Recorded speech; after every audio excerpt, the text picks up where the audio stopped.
Why Pregnancy in Medieval Times Was a Nightmare. Chapter 1. Welcome to the womb of the Dark Ages. A slow, sleepy entry, no epidurals here, just linen sheets and quiet terror. Now then, settle in comfortably, dear listener. Perhaps you're wrapped in a blanket, sipping something warm, the lights low, and the night stretching gently before you. Because tonight we're traveling far, to a time when pregnancy announcements weren't marked by tiny shoes on Instagram or pastel balloons, but rather by whispered prayers and a deep private hope that everyone involved might survive the next 9 months. This is the story of medieval pregnancy, and I'm afraid it's a little less sparkling than what you'll find in glossy parenting magazines. Forget baby shower registries, gender reveal explosions, or TikTok dads tracking every trimester with time-lapse videos. In the Middle Ages, pregnancy was approached with the same quiet apprehension one might reserve for setting off on a long sea voyage, full of mystery, danger, and no guarantee of return. Now, let's set the scene properly, shall we? Imagine yourself somewhere between the years 1000 and 1500, in a village where the air smells of firewood and damp earth.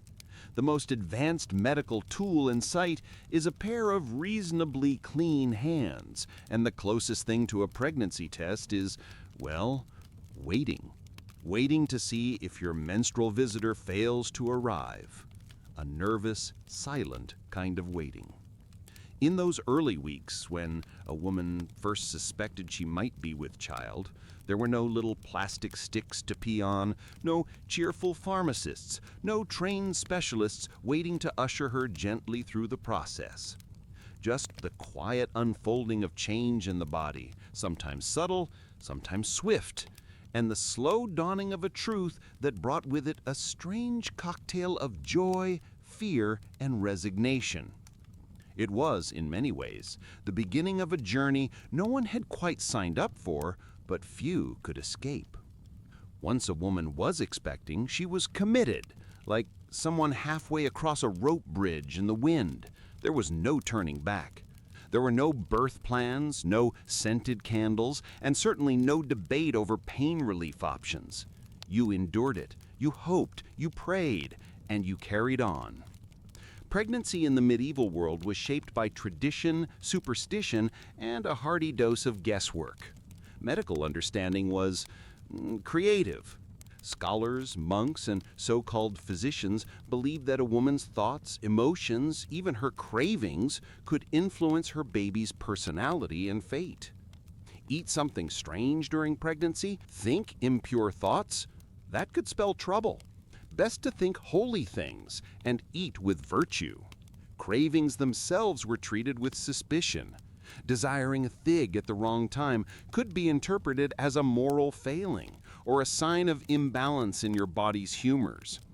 There were no midnight runs for pickles and ice cream, only quiet anxiety that you might be steering your unborn child down a path of doom with every bite of bread or moment of weakness. And then there were the rules. So many rules. What to eat, what not to eat, what to think, to wear, to feel. All rooted in the kind of folk wisdom that seems oddly familiar today, except back then it came without ultrasound machines or prenatal vitamins. But perhaps the greatest challenge of all was the complete absence of real, reliable medical care. There were no doctors trained specifically in childbirth, no monitors, no sterile tools. The birth process was guided by women, mothers, midwives, neighbors who had been through it themselves and carried a bundle of stories, some wisdom, and a few well-worn herbal remedies. They did what they could, and sometimes that was enough. Preparation for birth looked very different, too. Instead of hospital bags and hypnobirthing playlists, a medieval woman might gather linen cloths, a few sacred relics or charms, and bundles of herbs believed to ease pain. The room would be dark and warm, the bed low to the ground, and the space filled with women, talking softly, praying, working together. It was not a private event. Birth was as much a communal rite as it was a personal trial. And still, everything depended on chance. Was the baby positioned well? Was the labor long? Was there a fever afterward? The answers to these questions could determine whether a woman returned to her chores the following week or whether the bells tolled again far too soon. There were, of course, no checkups, no fetal heart monitors, no real understanding of infection or blood loss. Even the most basic complications could turn fatal. And yet, through all this, women carried on, stoic, brave, and mostly silent, because what else could they do? They leaned on each other, they relied on the knowledge passed down from mother to daughter, and they faced the unknown with the kind of quiet resilience that makes modern strength look noisy by comparison. In truth, medieval pregnancy was less a medical condition and more a spiritual and social trial. It tested faith, stretched bodies, and anchored women deeper into the rhythms of life, death, and birth that shaped their world.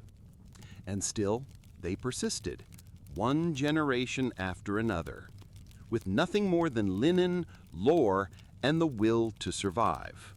But if you think that was bad, wait till you hear what came next. Forget baby shower registries, gender reveal explosions, or TikTok dads tracking every trimester with time-lapse videos. In the Middle Ages, pregnancy was approached with the same quiet apprehension one might reserve for setting off on a long sea voyage, full of mystery, danger, and no guarantee of return. Now, let's set the scene properly, shall we?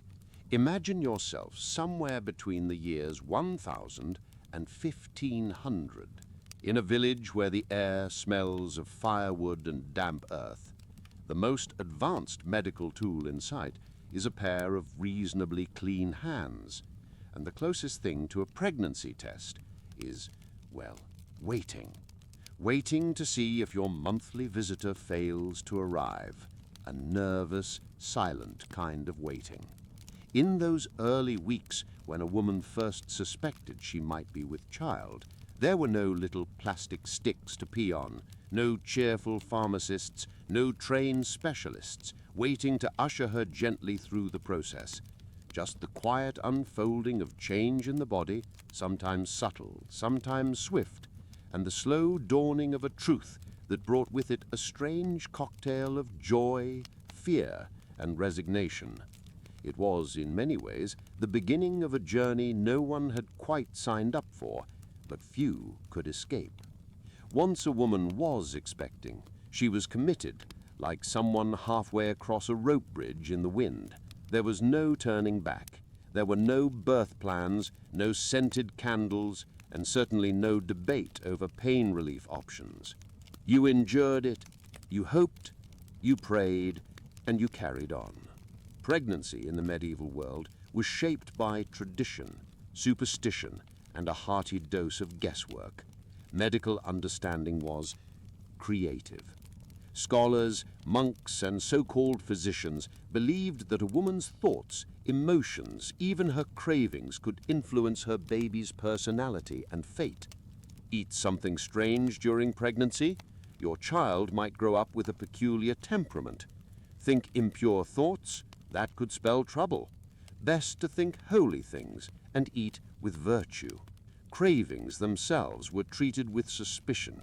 Desiring a fig at the wrong time could be interpreted as a moral failing or a sign of imbalance in your body's humors.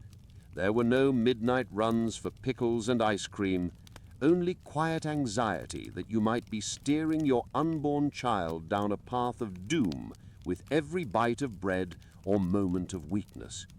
And then there were the rules, so many rules: what to eat, what not to eat, what to think, to wear, to feel, all rooted in the kind of folk wisdom that seems oddly familiar today, except back then It came without ultrasound machines or prenatal vitamins. Chapter 2, When Girls Became Women Very Early. The moment a girl hit puberty, her fate was sealed. Marriage and childbirth weren't far behind. Let us drift now into the curious world of medieval girlhood, a place where childhood ended, not with a gentle phase of transition, but with all the subtlety of a church bell ringing at dawn. One moment you were chasing chickens through the village square, or playing with dolls made from scraps of cloth and corn husks, and the next you were being quietly prepared for marriage. In today's world, adolescence often stretches out like a long hallway lined with self-discovery. School dances, emotional turbulence, endless questions about the future, and a deep preoccupation with skincare routines and identity. But for girls in the Middle Ages, the path from child to woman was not a winding road. It was a sudden step, often abrupt, sometimes bewildering, always irreversible. There were no gap years, no time for soul-searching, and certainly no debates about university or personal fulfillment. The biological signposts of puberty were treated as signals from nature herself, signals that a girl was ready to become a wife, a mother, and a keeper of the household, whether she felt prepared or not. The medieval understanding of female development was disarmingly simple. Physical maturity equaled readiness. Once a girl's body began to change, so too did her expectations. Her education, if she received one, turned sharply practical. While modern teenagers might struggle with algebra or analyze Shakespeare, her lessons were in spinning, weaving, bread-making, animal tending, and the many small, unending tasks that kept a home alive. She was not asked about her dreams. She was taught how to make soap, how to store grain, how to endure pain quietly, and how to keep a fire burning through the night. There were no scented candles, but she might learn to make tallow ones from scratch. It was self-sufficiency at its finest, or its most exhausting, depending on how one looks at it. This transformation could begin as early as 12 or 13, especially in noble or working-class families where practical alliances or another pair of hands were needed. A girl's first period was not a private milestone, but a public turning point, often sparking conversations about dowries, wedding dates, and family arrangements. Instead of giggling over crushes or worrying about entrance exams, she might find herself standing beside her parents while they negotiated her future with another family. Love, in the romantic sense, rarely entered into it. Compatibility was less important than crops, coins, and connections. There were no first dates, no secret love letters, no heartbreak set to moody music. Marriage was not a question of if, it was a matter of when, and preferably soon. It was treated with the same sensibility one might bring to acquiring livestock or land, a transaction sealed with ceremony and hope, but not much discussion. For the girl herself, the wedding might feel like a blur, a day of overwhelming attention, heavy garments, and a vague sense that her life was no longer entirely her own. And while medieval weddings could be joyous affairs, full of feasting and laughter, the expectations they carried were immense. Because the wedding was only the beginning. From that moment forward, she was expected to prove her worth, to manage a household, to produce children, to serve her husband and tend the home with a quiet competence that left little room for inexperience or error. There were no trial periods, no easing-in phases, only responsibility, delivered all at once, like a heavy cloak placed on narrow shoulders. The medieval world seemed to believe that if a girl's body could carry a child, her heart and mind must be equally ready for the task. It was, in modern terms, like assuming that if someone can reach the pedals, they must be able to drive the carriage. No one stopped to ask whether she was emotionally prepared. She simply was, or at least she had to be.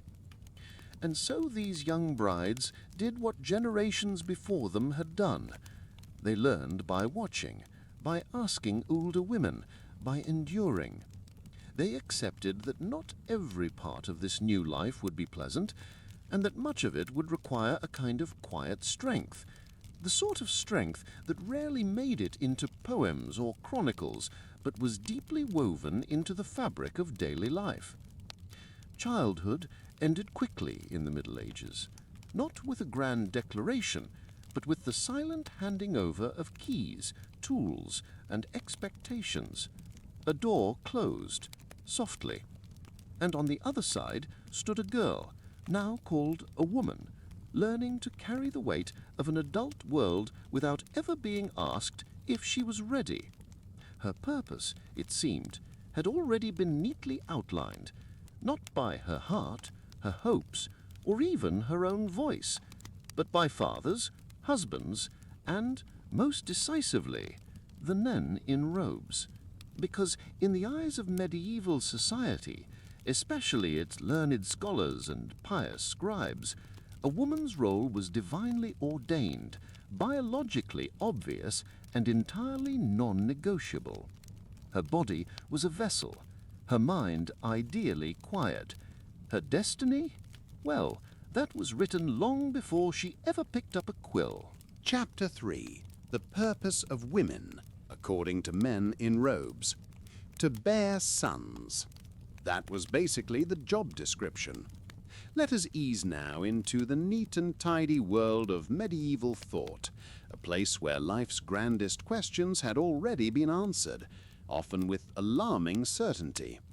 In this world, there was little ambiguity, especially when it came to defining a woman's purpose. Philosophers and theologians, draped in heavy robes and settled in stone chambers, had long since made up their minds, and they hadn't even needed to change a nappy to get there. The medieval understanding of womanhood was, you might say, blissfully unbothered by nuance. While modern women might spend years exploring identity, purpose, and ambition through education, careers, creative passions, or wellness retreats, the average medieval woman received a job description short enough to embroider on a handkerchief. Marry well, obey quietly, and bear sons. It was efficient, terribly so. And like many efficient systems, it was designed entirely by those who never had to do the labor involved. But before we dive too deeply into outcomes, let us pause to appreciate the impressive energy medieval scholars devoted to explaining why things were the way they were. These men, learned monks, philosophers, and clergy, spent countless hours interpreting scripture, citing ancient philosophers, and confidently drafting the spiritual HR manual for all womankind. According to them, a woman's highest calling was to serve, primarily through childbearing, preferably of boys. The Church, holding great sway over intellectual life, declared this to be the divine order. Everyone had a designated role, like a celestial filing system. Men governed, decided, and wrote history. Women nurtured, obeyed, and repopulated the earth. It was not seen as a social construct or preference. It was God's will, which made arguing with it not just rude, but heretical. No one was particularly interested in asking women how they felt about any of this. And even if they were, it didn't matter.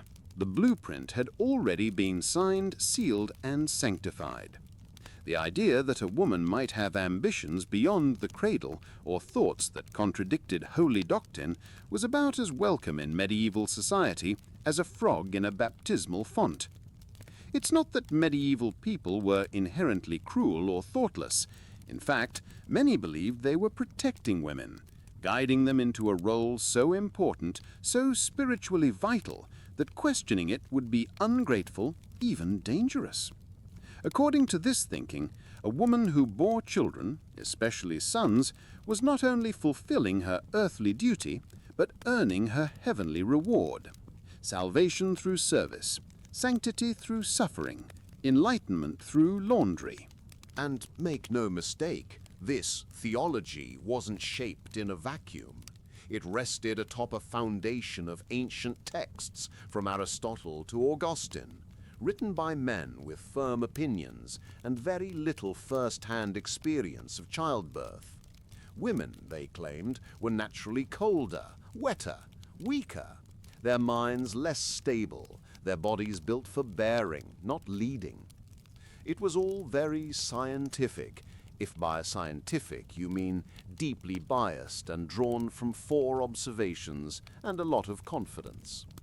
In this framework, a woman was born into a role, daughter, then wife, then mother, and her worth was measured in obedience, fertility, and the smooth functioning of her household. Anything else, curiosity, ambition, intellectual hunger, was at best a distraction, and at worst a temptation. Education for women, if it existed at all, was designed to support this destiny. While young men studied philosophy, debate, and scripture, their sisters learned how to preserve meat, spin wool, and manage a household budget without money, electricity, or rights. No one asked whether they felt fulfilled. Fulfillment was not the point. Function was. One might say the whole system worked like a beautifully restrictive corset, shaping a woman's life so firmly and invisibly that she might not even know it was possible to breathe more freely. And this clarity, this divine simplicity, made everything neat. Women didn't need choices because choices created confusion. They didn't need careers because their life's work was already waiting in the cradle. And they didn't need autonomy because their path had been laid out for them by men in robes, pens in hand, claiming heaven as their co-author. The medieval woman's purpose was not her own. It was spoken for, written into law and scripture, passed down like a family heirloom, not to be questioned, only worn. She was a daughter until she became a wife until she became a mother whose most sacred task was to raise sons who would carry on their father's name and daughters who would someday do the same. It was a tidy circle, a closed loop, a system designed to perpetuate itself without interruption or rebellion. And yet, within that system, women lived rich, complex lives. They loved, labored, whispered secrets, stitched wisdom into linens, taught their daughters, and shaped their households with quiet authority. They survived. They adapted. And though history often forgot their names, they left marks all the same, not in books, but in bones, in births, in the soft hum of survival. Still, their paths were rarely chosen freely. Purpose, as far as medieval society was concerned, was not a matter of preference. It was predetermined, printed in theological ink, and folded neatly into every corner of daily life. And if a girl had other dreams, if she longed for something outside that narrow circle, there was little room to entertain them, because sooner or later she would be handed over, whether she agreed to it or not. Chapter 4. Consent was optional. Arranged marriages, child brides, and the total lack of legal rights. Imagine a world where saying "I do" wasn't really up to you, where the fluttering feeling of first love, the uncertainty of dating, and the personal meaning of marriage were all quietly replaced by the scratching of quills, the stamping of seals, and the slow turning of fortunes. In the medieval world, marriage was rarely about romance. It was about land, power, labor, and legacy. A transaction wrapped in ritual, sealed with a blessing, and often carried out before the bride had even finished growing up. Whether you were a peasant girl helping to milk goats or the daughter of a nobleman dressed in velvet and pearls, your hand in marriage was more a matter of strategy than affection. Consent, in the way we think of it today, emotional, legal, informed, simply didn't exist for most girls. And for many, neither did choice. Girls could be married as young as 12, and sometimes even earlier if the circumstances suited the families involved. Among the nobility, child brides were a political tool, a living treaty, a way to bind two families together, secure an alliance, or keep estates within reach. The bride might be too small for the gown tailored for her, her hands still soft with childhood, her voice barely loud enough to speak vows, but her worth was already measured, not in years or wisdom, but in name, land, and future fertility. Peasant girls weren't much freer. Though their marriages were less about politics and more about economics, they were still rarely given the final say.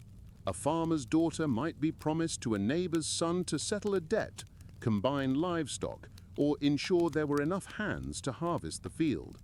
The village priest might bless the match. The families might celebrate. But what the girl thought, that was hardly the point.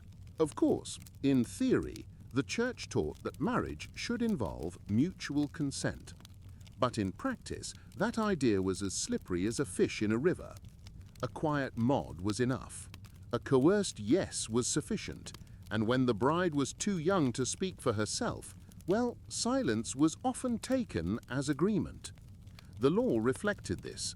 A girl's guardian, her father, her brother, even her lord, could arrange her marriage without her input. Once married, her legal identity melted into her husband's. She could not own property independently, could not sign contracts, could not refuse intimacy. Her body, her voice, and her freedom were all assumed to be included in the marital bargain. To modern ears, it sounds unthinkable, like a tale from a darker fairy tale. But in medieval Europe, it was ordinary, expected, even holy. And if she resisted, well, there were ways to ensure she didn't.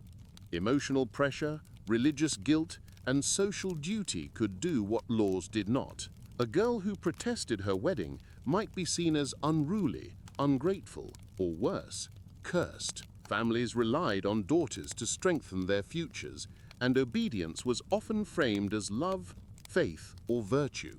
For noble girls, the situation was often cloaked in pageantry, gold-threaded dresses, dowries recorded like treasure inventories, long banquet tables lined with boar heads and candied fruits. It all looked grand, but behind the silks and smiles, many of these girls were handed over like keys to a castle. For peasant girls, the transition was more practical than poetic. A new home, a heavier workload, a husband twice her age, perhaps, and the expectation that children would follow soon after. There was no honeymoon, only chores, no vows written from the heart, only formulas spoken before witnesses. And once the marriage was official, there was no stepping back. Divorce, as we know it today, was almost non-existent. Marriages were binding, lifelong contracts, with few exceptions, and even fewer protections for women. A wife could be beaten, she could be abandoned, she could be blamed for infertility, accused of witchcraft, or left to raise children alone. And yet she had little recourse, because in the eyes of the law, her life was folded into his. Still, not every marriage was unhappy. Some couples grew to care for each other deeply. Some husbands were kind. Some wives found quiet power within the walls of their homes, and women often leaned on each other, mothers, sisters, neighbors, passing down whispered wisdom about survival, childbirth, and how to carve out a corner of dignity in a world that didn't always see them. It's worth noting that girls matured fast, or were expected to. In a world where death came early and survival was uncertain, time wasn't something people could afford to waste. What we now call adolescence didn't really exist. One day you were a child, the next a wife, a mother, a worker, a bearer of lineage. There was no pause, no in-between. The idea of waiting until you were ready, of exploring who you were first, of choosing a partner out of love or compatibility, that would have seemed like a luxury from another world. A world that to them might have felt as far away as space travel or scented bubble baths. And so, generation after generation, girls were promised, exchanged, married, and folded into roles they didn't choose, like parchment pressed into a book, flattened into the script written by others. Still, they endured, they adapted, and occasionally they resisted, sometimes in small, quiet ways, and sometimes loud enough to echo through history. But even in those rare cases where a woman challenged the system, the odds were steeply against her. The courts were run by men, the scriptures interpreted by men, the laws, the land, the lineage, all designed to favor one voice over another. And the voices of girls, so often, were lost in the shuffle. Consent was not a door they walked through, but a word rarely whispered. Their lives, their futures, and even their bodies were negotiated by others, blessed by ritual and bound by law, all before they ever had a chance to decide what they wanted. And yet, somehow, the human spirit remained, in lullabies sung to babies, in stories told by firelight, in small rebellions and secret dreams, because even when you're not allowed to choose your path, you might still find a way to walk it in your own rhythm. Which brings us gently to the next chapter, because while marriage itself may have been mapped out with firm hands and inked contracts, what happened afterward, conception, cravings, and curious beliefs about how babies were made, that was another mystery altogether. Chapter 5. Conception was confusing and superstitious. From astrology to hot foods, they had no clue how babies were actually made. It's hard to imagine now, but for much of history, the act of making a baby was wrapped in mystery, superstition, and a rather spectacular misunderstanding of biology. In the medieval world, conception was not viewed as a simple biological process. It was an event shaped by the stars, the seasons, the moon, the balance of bodily humors, the wind, diet, dreams, and sometimes whether or not you had recently sneezed. To say that people didn't understand how babies were made is putting it kindly. They had theories, many of them, but they weren't especially consistent or correct. Instead, they were colorful, symbolic, and very, very human. Let's begin with the stars. Astrology was deeply woven into medical thinking. Many believed that the moment of conception, or sometimes even the moment of climax, was influenced by the positions of the planets. A child conceived under Mars might grow up fiery and warlike. A child born during Venus's influence might be beautiful and seductive. To some, it wasn't just fate written in the stars, it was family planning. Timing mattered too. Certain days of the month were considered more fertile or more favorable than others. Moon phases could be consulted. The alignment of the zodiac could offer omens. If you were hoping for a boy, there were specific nights and planetary alignments that were supposed to help. If you wanted a girl, well, fewer people were planning for that. Then there was the food. Hot foods, cold foods, dry foods, wet foods, it all came down to the theory of humors, the dominant medical belief of the time.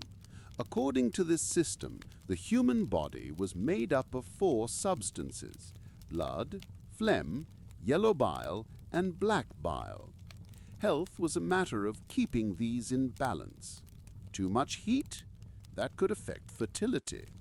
Eating the wrong combination of warming or cooling foods might disrupt the balance needed for successful conception. Garlic, onions, wine, saffron, these weren't just pantry items, they were part of a carefully superstitious fertility strategy. For women in particular, it was believed that strong emotions or even dreams could affect the outcome. If a woman had an angry thought at the moment of conception, the child might be quick-tempered. If she was joyful, the baby might be gentle. Her cravings, her imagination, her physical state, all of it was thought to shape the baby in ways we now know are completely unrelated. But at the time, the womb was seen not just as a vessel, but as a sensitive sculptor of human life. And what exactly was going on inside the womb? Well, that was anyone's guess. Some believed in the seed and soil theory, that the man provided the seed and the woman was the fertile ground. Others believed women contributed a seed of their own, but it was considered inferior, weaker, or less potent. Still others insisted that the womb itself was a mysterious, semi-autonomous being. More on that in the next chapter. What they all shared was a firm sense of conviction and a stunning lack of practical knowledge. There were attempts at explaining anatomy, of course. Medieval texts include diagrams of wombs shaped like little cauldrons, upside-down bags, or even animals. Some were adorned with zodiac symbols, herbs, or alchemical markings, as if to say, here lies a great mystery. Approach with reverence, and maybe nutmeg. Sex itself was seen not just as an act, but as a kind of alchemical event. For conception to occur, many believed that both partners had to experience pleasure, yes, even the woman. This wasn't for her happiness, necessarily, but because they thought her orgasm released her part of the seed. This belief, ironically, offered women a rare bit of leverage in a society that rarely concerned itself with female pleasure. Still, it wasn't all mysticism. Some thinkers did try to observe patterns. Midwives, herbalists, and even monks kept records, watched cycles, tracked signs. But without microscopes or modern biology, their understanding remained, at best, poetic. It was also deeply moralized. Conception outside of marriage was seen as sinful. Desire, especially female desire, was dangerous. And yet women were expected to conceive, repeatedly, as part of their duty. There was a constant contradiction at the heart of medieval sexuality. Pleasure was suspect, but reproduction was essential. Women were to remain modest, silent, obedient, but also fertile. And when conception failed, the blame nearly always fell on the woman. She might be accused of coldness, of imbalance, of witchcraft. Men were rarely questioned. After all, their seed was presumed strong, their virility unquestioned. It was the soil, not the sower, that was to be blamed. Still, across fields and castles, women tried. They drank potions, visited healers, tied charms around their waists. They whispered to saints, burned herbs, bathed in moonlight, and slept with bundles of rosemary under their pillows.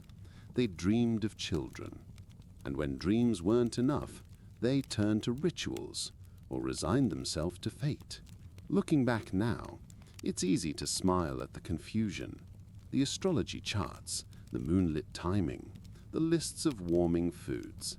But behind every strange belief was a very human hope. The hope of creating life, of growing a family, of seeing something of yourself carried forward in the world. It didn't matter whether the stars were aligned or not. People tried because they wanted love to leave a mark. But how they tried?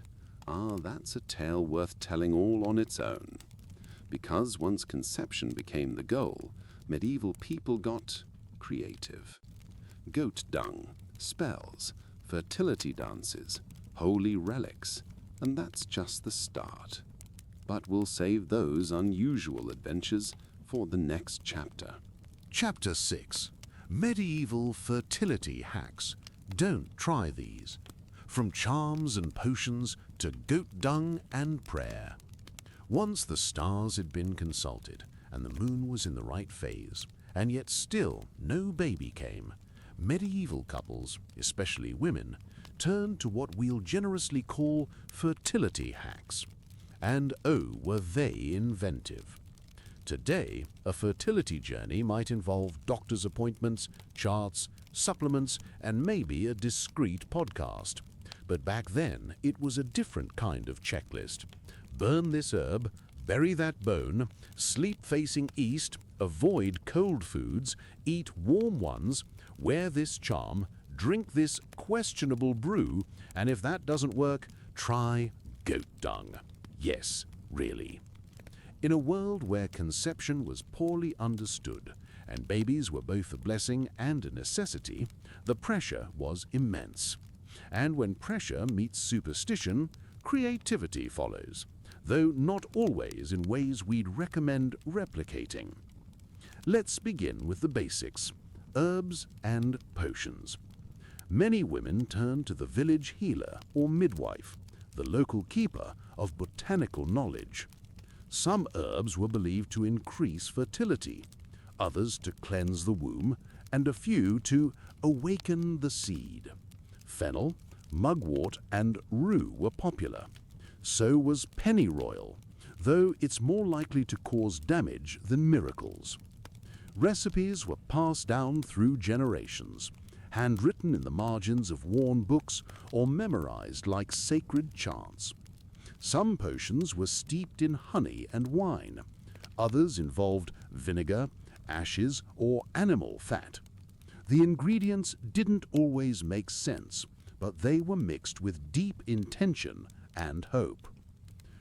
And then there were the truly strange methods, like drinking the urine of a pregnant woman mixed with herbs to transfer fertility, or rubbing the belly with good dung, believed in some areas to stimulate conception through its, let's say, vital essence. In France, some women were advised to wear a freshly laid egg in a pouch tied around the waist. In parts of Germany, it was said that sitting on the grave of a fertile woman could awaken the womb. Others were told to jump backward over a broom 9 times during a full moon, preferably while chanting. And of course, there were prayers, hundreds of them. Entire collections of saints were devoted to childbearing and fertility. Saint Margaret, Saint Anne, Saint Gerard. Their names were whispered at altars, carved into wooden cradles, and worn on charms like protective armor. Pilgrimages were also common.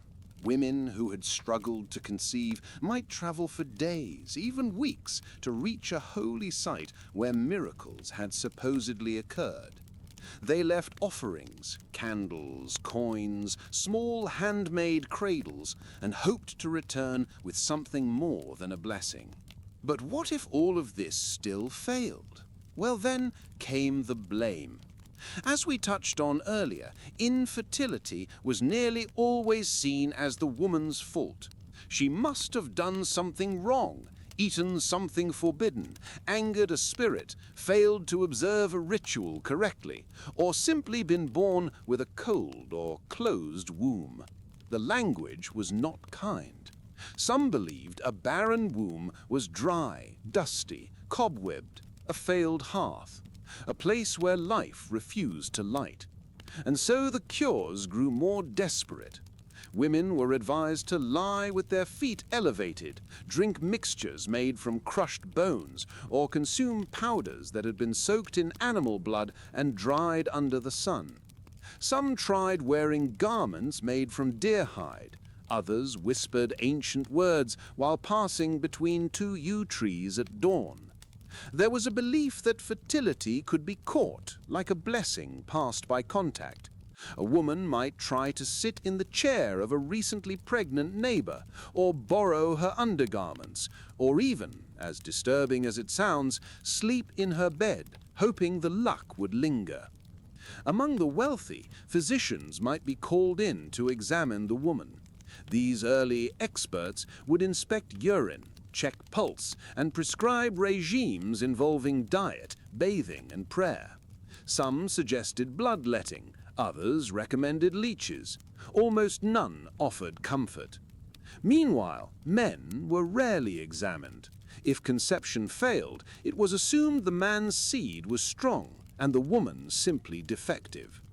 Still, the rituals continued, because they offered structure, purpose, and sometimes a bit of magic. And when you're desperate for something as intimate as a child, even the most peculiar remedies can feel sacred. There's something hauntingly beautiful about it in a way, a quiet reminder that hope, however misguided, is deeply human. Behind every odd ritual, every strange charm, every spoonful of goat-related mischief, there was someone who wanted to believe, someone who yearned, someone who prayed with herbs in one hand and a dream in the other. And who among us hasn't reached for something irrational in moments of deep longing? Of course, not all fertility attempts were so gentle. Some took darker turns, attempts to force the womb into action, or to root out imagined curses. But that's a story for another chapter. For now, let us gently close this scroll of potions, saints, and charms, and turn our gaze to the next mystery, the womb itself. Because in the Middle Ages, it wasn't just a body part. They believed it had its own mind. Chapter 7. Wombs had minds of their own. The bizarre belief that the uterus could wander the body and cause madness. In our last chapter, we explored charms, potions, and peculiar practices meant to help a woman conceive. But even when conception did occur, or didn't, the medieval womb remained a source of wonder, suspicion, and deep misunderstanding. Because in the Middle Ages, the uterus wasn't just a passive organ. It was believed to be alive, curious, independent, and occasionally just a little bit mischievous. This idea wasn't unique to Europe. It had roots in ancient Greece, particularly in the writings of Hippocrates and Galen. These early thinkers believed that the womb could wander the body if it wasn't properly anchored by pregnancy or sexual activity. They imagined it slithering upward like a restless animal, compressing the lungs, choking the throat, disturbing the mind. This was no metaphor. It was known as the wandering womb. Imagine it. A woman begins to feel dizzy, breathless, or anxious. She faints, she panics, she becomes withdrawn or hysterical. Today, we might look for hormonal imbalances, trauma, or mental health issues. But back then, the explanation was anatomical, sort of. The uterus had simply gone rogue. This hysteria, a term derived from the Greek word for womb, hysteria, was a diagnosis reserved almost exclusively for women. It explained not only anxiety and depression, but also seizures, sexual desire, and anything else deemed unfeminine or difficult to control. If a woman laughed too loudly, cried too often, or spoke out of turn, well, clearly her womb was misbehaving. Treatment, of course, was based on this theory, and some of the remedies were memorable. One common approach was fumigation therapy, exposing the patient to strong smells. Sweet, fragrant herbs would be placed near the woman's nose, while unpleasant odors, like burnt hair or sulfur, were directed at her lower body. The idea was to lure the wandering womb back down to its proper place, like coaxing a naughty kitten out of a cupboard. In other cases, massage or pressure was used. Some physicians recommended oils, poultices, or even music. Yes, music, played near the pelvis to soothe the wayward womb and invite it back to its rightful chamber. And if all else failed, marriage and frequent intercourse were often prescribed, as it was believed that a womb left empty for too long would become restless and travel in search of fulfillment. In a sense, the uterus was seen as lonely, a creature made for childbearing, distressed by inactivity. It's strangely poetic if you squint, but it was also deeply limiting. Because behind this theory was the idea that women's bodies were not only unpredictable, they were dangerous when not occupied in their natural function. A woman's health, her behavior, even her very sanity were believed to hinge on her fertility. Her biology wasn't just part of her, it defined her. This belief affected more than medicine. It crept into law, literature, theology, and daily life. A woman who spoke too boldly might be accused of being ruled by her womb. A wife who resisted intimacy, clearly diseased. A widow who remained unmarried, suspicious.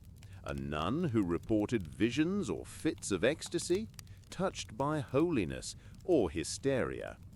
And while some women found ways to manipulate or subvert this narrative, playing into expectations, using them to gain sympathy or space, the underlying message remained.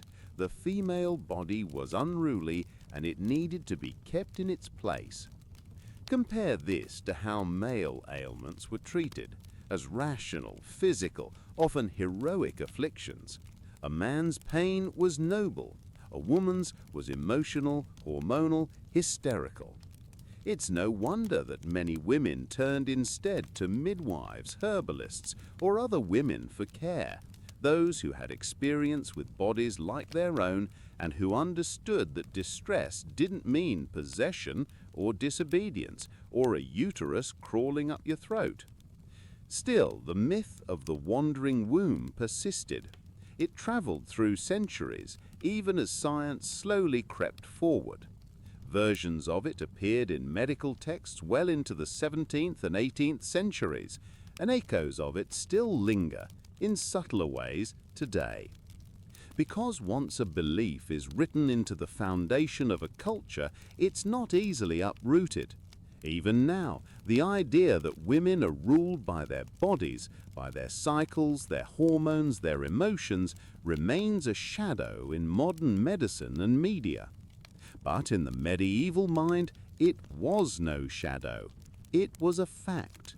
And the wandering womb, mysterious, mobile, and moody, became the perfect scapegoat for any female behavior that didn't fit the mold.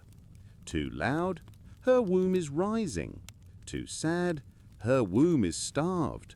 Too angry? Her womb is poisoned. Too independent? Her womb is clearly lost. And so the treatments continued. Herbs, prayers, incense, oils. 1,000 attempts to pacify what they believed was an unruly organ. But what they were really trying to tame was a woman's autonomy. Still, even within the absurdity, there was a kind of tenderness. The belief that a woman's body was sensitive, sacred, responsive to the world around her, that it needed care, warmth, and understanding. They didn't know the science, but they saw that something was happening. And in their own confused way, they tried to help. The womb may not have had a mind of its own, but medieval medicine certainly gave it a personality, one that shaped the way women were treated, seen, and silenced for centuries. Next, we'll take a closer look at the people who claimed to treat all this madness: monks, midwives, and barber surgeons with very sharp tools and very strange ideas. Because in the medieval world, the line between healer and butcher could be alarmingly thin. Chapter 8. Doctors or butchers, the medieval experts. Most care was from midwives, monks, or barber surgeons. Guess who had knives?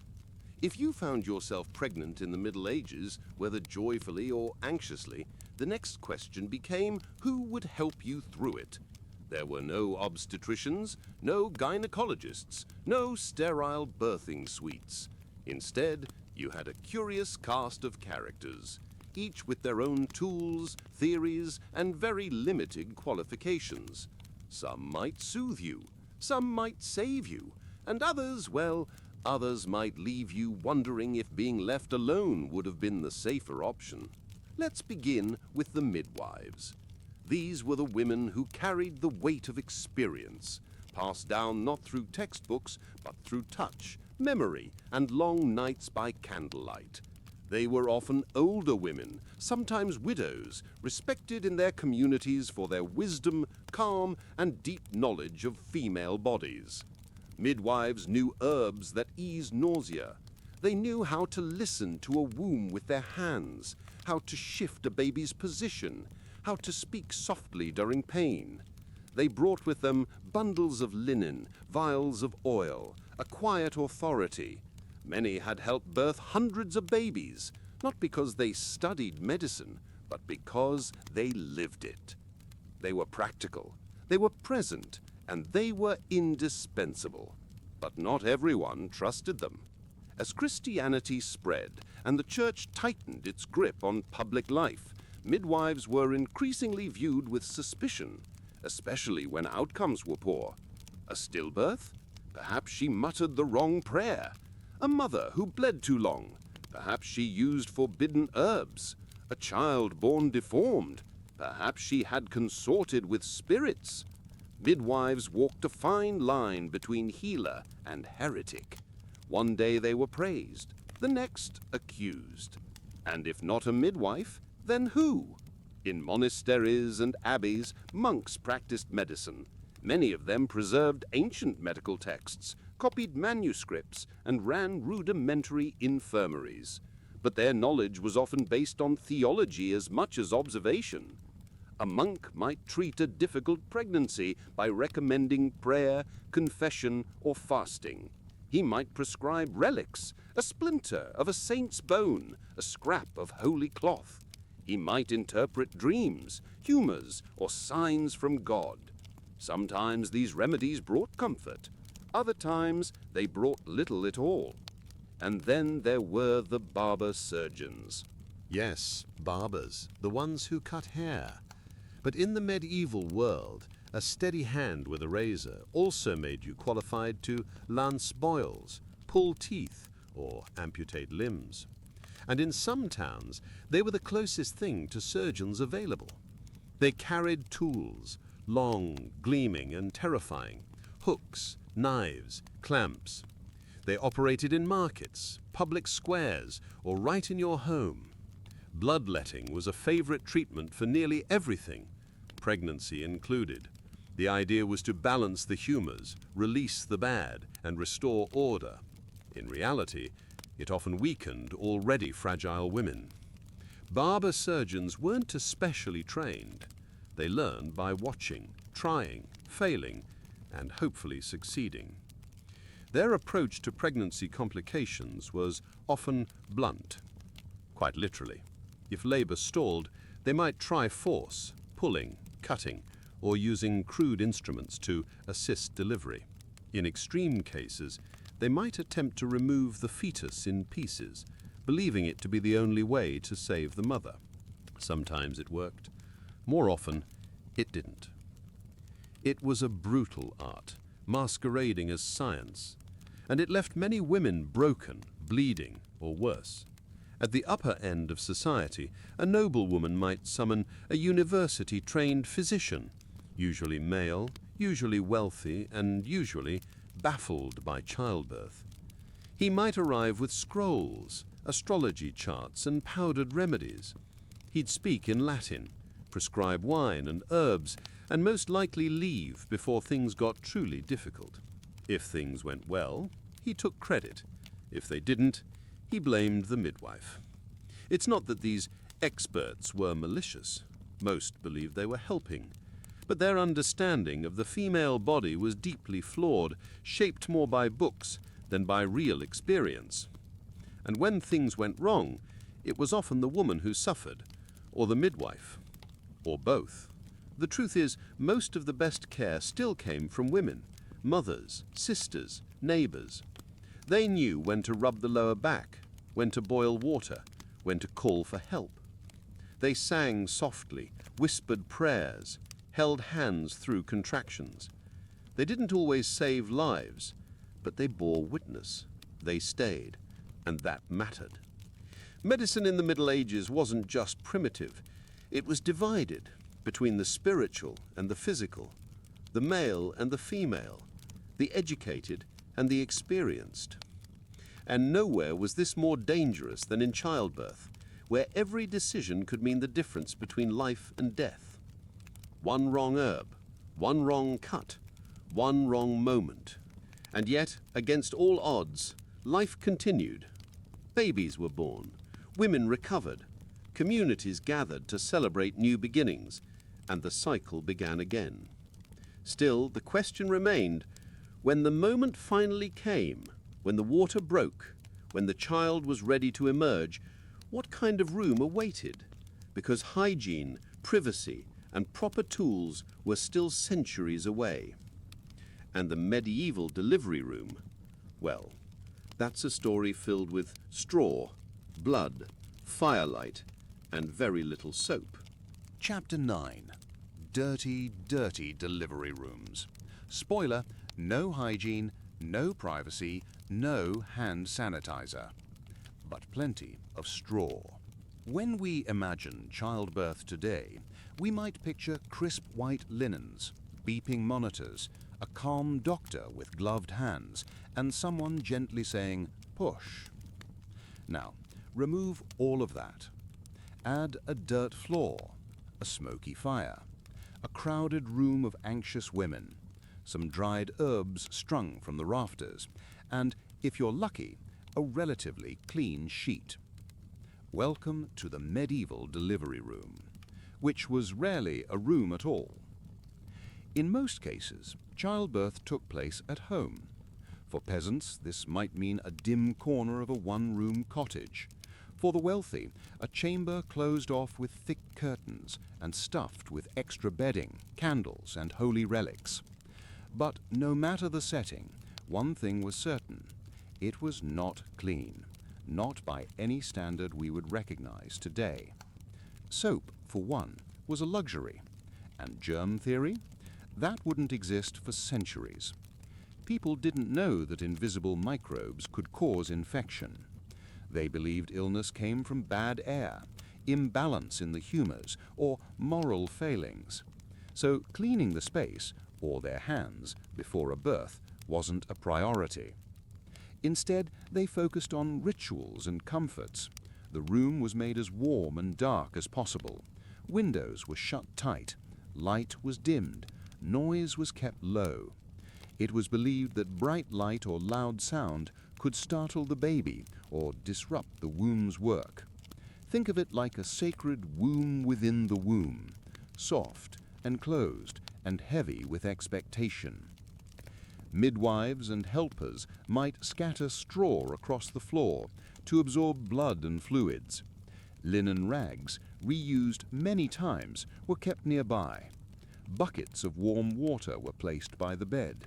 Herbs like rosemary or lavender might be burned, partly for their scent, partly as a spiritual shield. And yet hygiene, as we know it, was absent. Hands were rarely washed. Tools, if used, were rarely cleaned. There were no sterile gloves, no disinfectants, no boiling of cloths. Instruments were made of iron or wood and might be passed from one birth to the next with little more than a wipe. Even something as simple as cutting the umbilical cord could introduce infection, and often did. Privacy was also a curious concept. In noble homes, multiple attendants might crowd the room: midwives, servants, female relatives, sometimes even physicians. In peasant homes, neighbors came to help or simply watch. A woman giving birth might be surrounded by a dozen others, offering advice, wiping her brow, or reciting prayers. And then there was the birthing position. Forget modern hospital beds with stirrups and rails. Medieval women often gave birth squatting, on hands and knees or reclining on a straw-filled mattress, gripping the arms of a helper or the edge of a stool.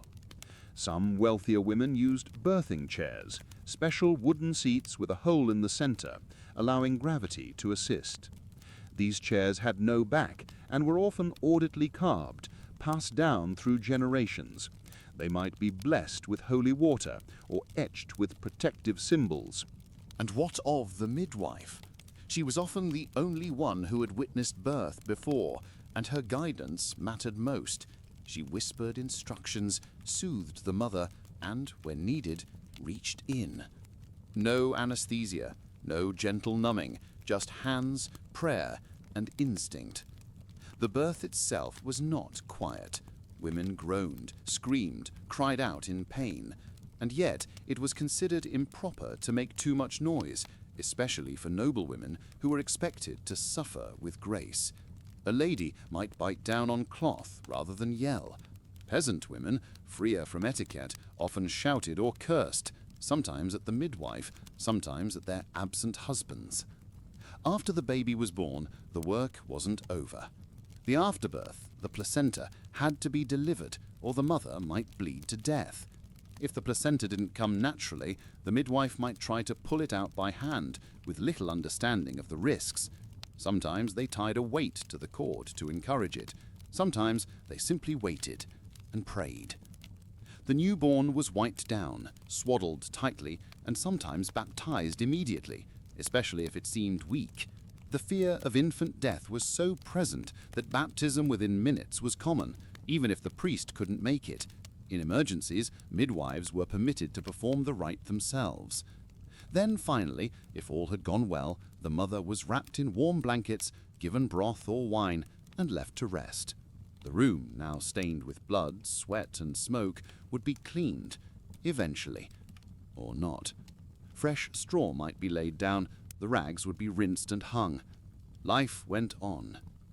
But if things went poorly, if the baby didn't cry or the mother didn't stop bleeding, the room could quickly shift from sacred to sorrowful. There were no incubators, no antibiotics, no trained teams to rush in. A cold wind might blow through the window, and someone would whisper, "It was God's will." And so, with every birth, hope and fear mingled in the air, alongside wood smoke, iron, and rosemary. The medieval delivery room wasn't sanitized, it wasn't private, it wasn't safe.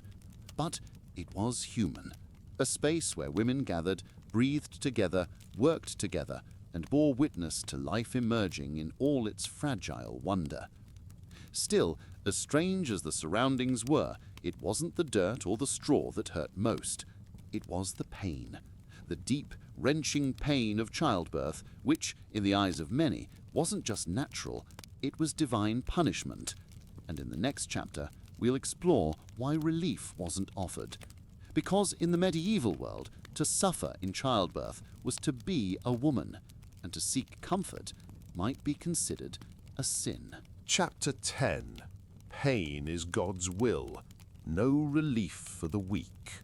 Childbirth pain was seen as divine punishment. Pain relief was heresy. The candles were lit, the water was warm, the women gathered, linen folded, prayers whispered. And then the pain began. Not a whisper of discomfort, not a brief spasm, but hours, sometimes days of deep, bone-rattling agony. Childbirth in the Middle Ages was always painful. That much was known. But what's most startling from today's perspective is that this pain wasn't just endured. It was expected. It was sacred. And to many, it was a punishment. To understand why, we have to go back, far back, to the book of Genesis. According to Christian belief, Eve's disobedience in the Garden of Eden didn't just get humanity kicked out of paradise, it earned women a lifelong sentence. In sorrow thou shalt bring forth children. A divine decree, a theological scar passed from mother to daughter, generation to generation. In medieval Europe, This verse was more than a metaphor. It was the framework, the lens through which pain was interpreted, judged, and justified. To suffer in childbirth was not just natural, it was the rightful price of being a woman. So when the contractions came, and the screams, and the blood, the response wasn't always sympathy. It was scripture. Pain, they believed, purified. It cleansed the soul. It tested faith. And any attempt to reduce it, to dull it, could be seen as meddling in God's will.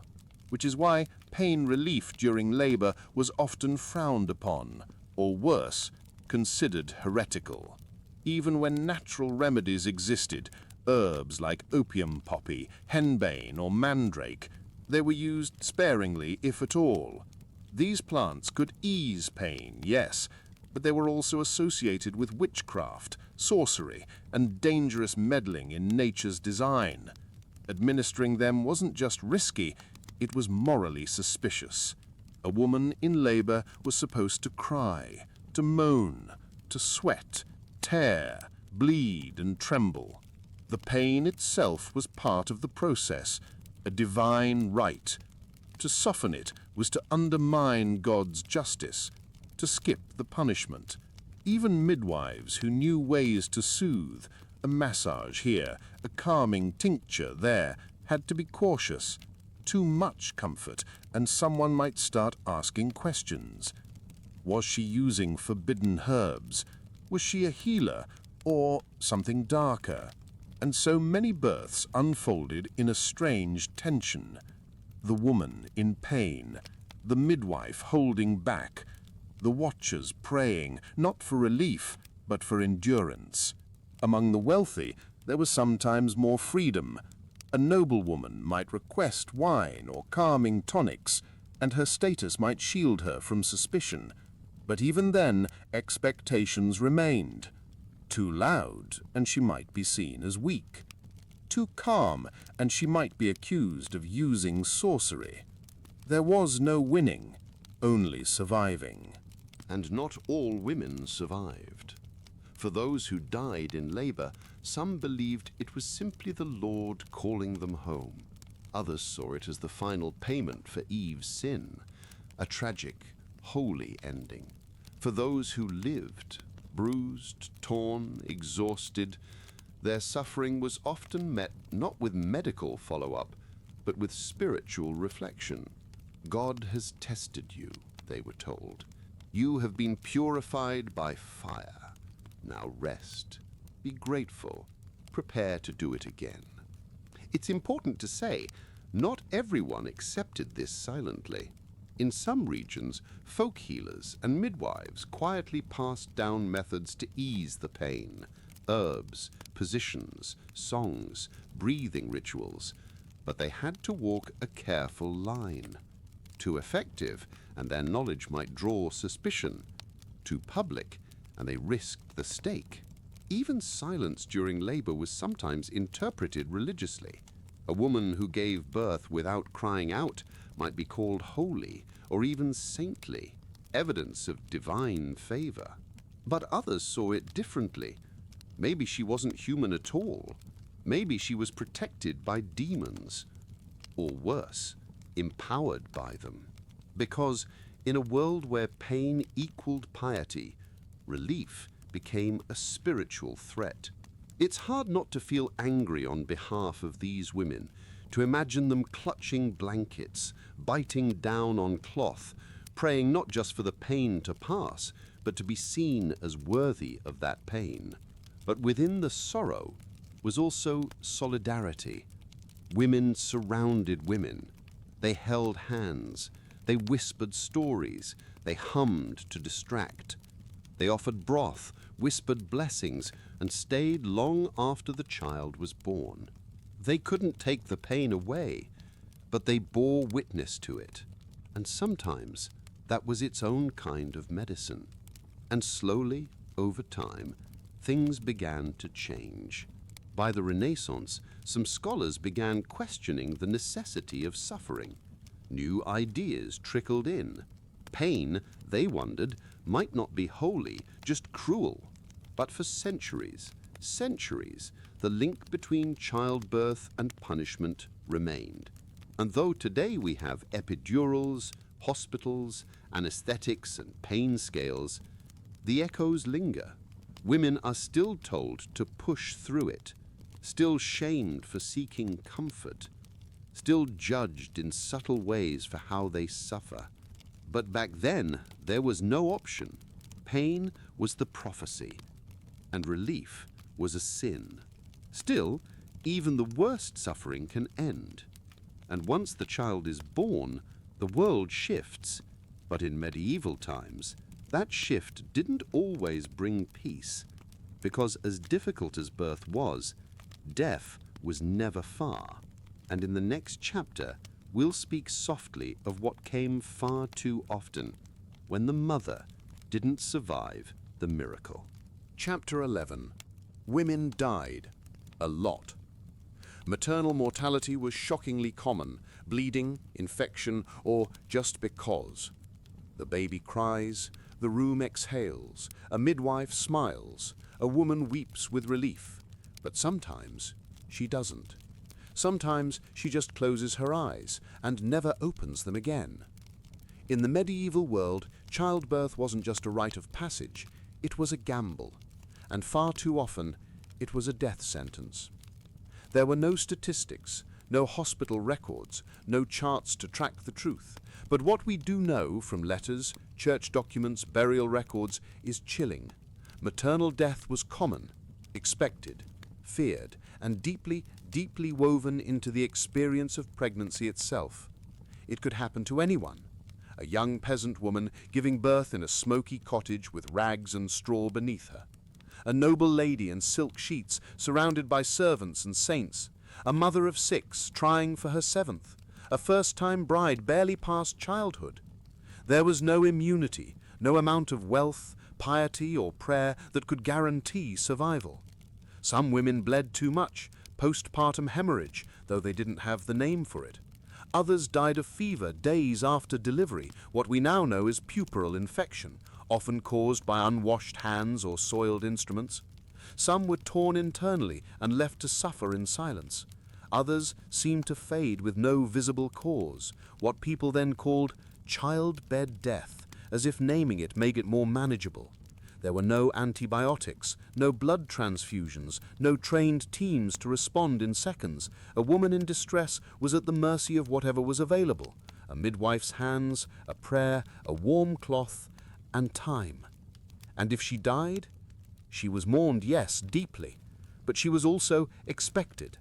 Communities learned to brace for it. Mothers gave quiet instructions before labor, how to name the child, who to give their rings to, where they wished to be buried.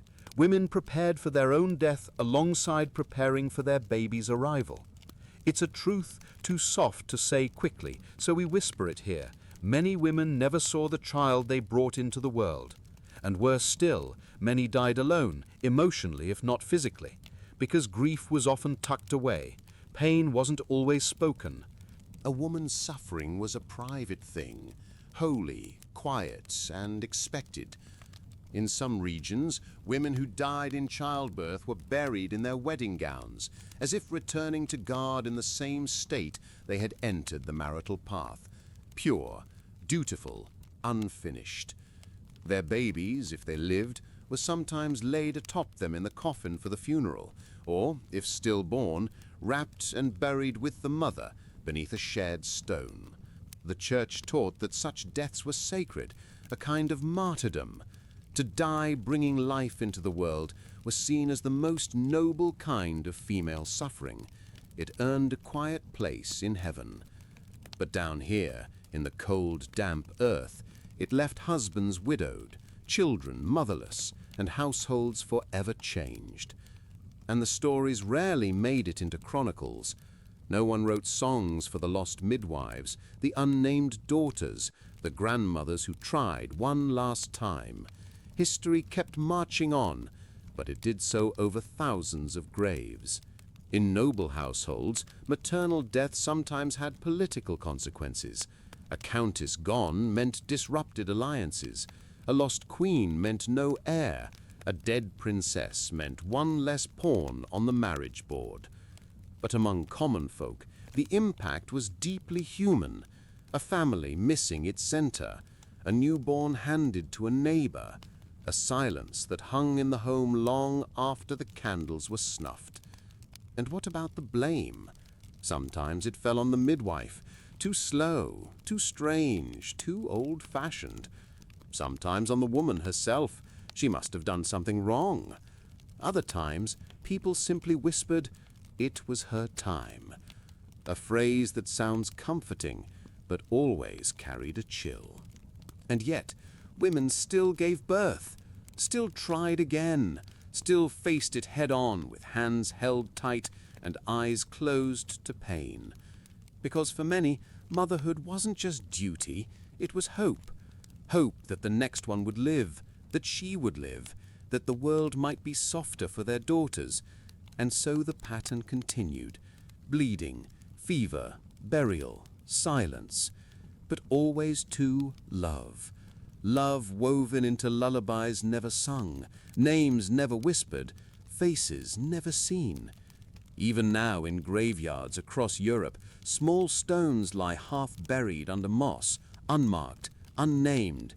But each one was a woman, and each one once whispered, "Please let me live." In our next chapter, we'll speak of the other half of the sorrow, when the child did not survive, because in the Middle Ages, a mother might survive the storm, only to find that her arms were empty. Chapter 12. The baby died too. Often. Stillbirths, fevers, deformities blamed on demons, bad dreams, or cheese. The fire had burned low. The mother had survived. The midwife wiped the baby clean and wrapped it tight. But then, nothing. No cry, no breath, no blink. And just like that, joy slipped into silence. In the medieval world, infant death was not a rare tragedy. It was a part of life. It happened in manor houses and mud huts, castles and cottages, in homes where women prayed to saints and homes where they brewed root teas, in families who had nothing, and in families who had everything. Some babies were stillborn, never taking their first breath. Others lived just long enough to be named, kissed, and then buried. Some grew strong for a few days, even weeks, before a sudden fever, a chill, a mysterious turning of color took them away. And because medicine offered no real answers, people turned to meaning and myth and blame. Sometimes the loss was seen as divine will, God-giving, God-taking. But often, the explanations were darker. A mother who had craved certain foods might be told she caused the baby's deformity. A bad dream during pregnancy might be blamed for a birth defect. If the mother had looked at something frightening, or eaten moldy cheese, or been startled by thunder, all of these could be named as causes for what went wrong. A crooked limb, a birthmark in the wrong place, a silence where a cry should have been. Perhaps a demon had passed through the room. Perhaps a witch's curse had taken hold. Perhaps the child was never quite human to begin with. In rare and deeply sorrowful cases, babies born with severe deformities were viewed not as children, but as omens, signs of sin, of punishment, or of evil. Some were hidden, others whispered about, a few abandoned. It's unthinkable now, but in a time when death was so frequent and difference was feared, people clung to stories that helped them make sense of the senseless. Because the truth, that a child could die for no reason at all, was too unbearable, to speak plainly. And so the stories grew. That spirits had stolen the breath. That elves had swapped the baby for a changeling. That a shadow had passed across the womb and left nothing but grief behind. And through all of it, the mother remained, alone often, with her pain. Because while communities gathered to celebrate births, they often shrank away from mourning, especially when the lost one had never really lived. There were no funeral processions, no proper graves in churchyards for unbaptized infants. Sometimes the bodies were buried quietly in corners of fields, under hedgerows, or near the threshold of the home, so their spirit wouldn't wander far.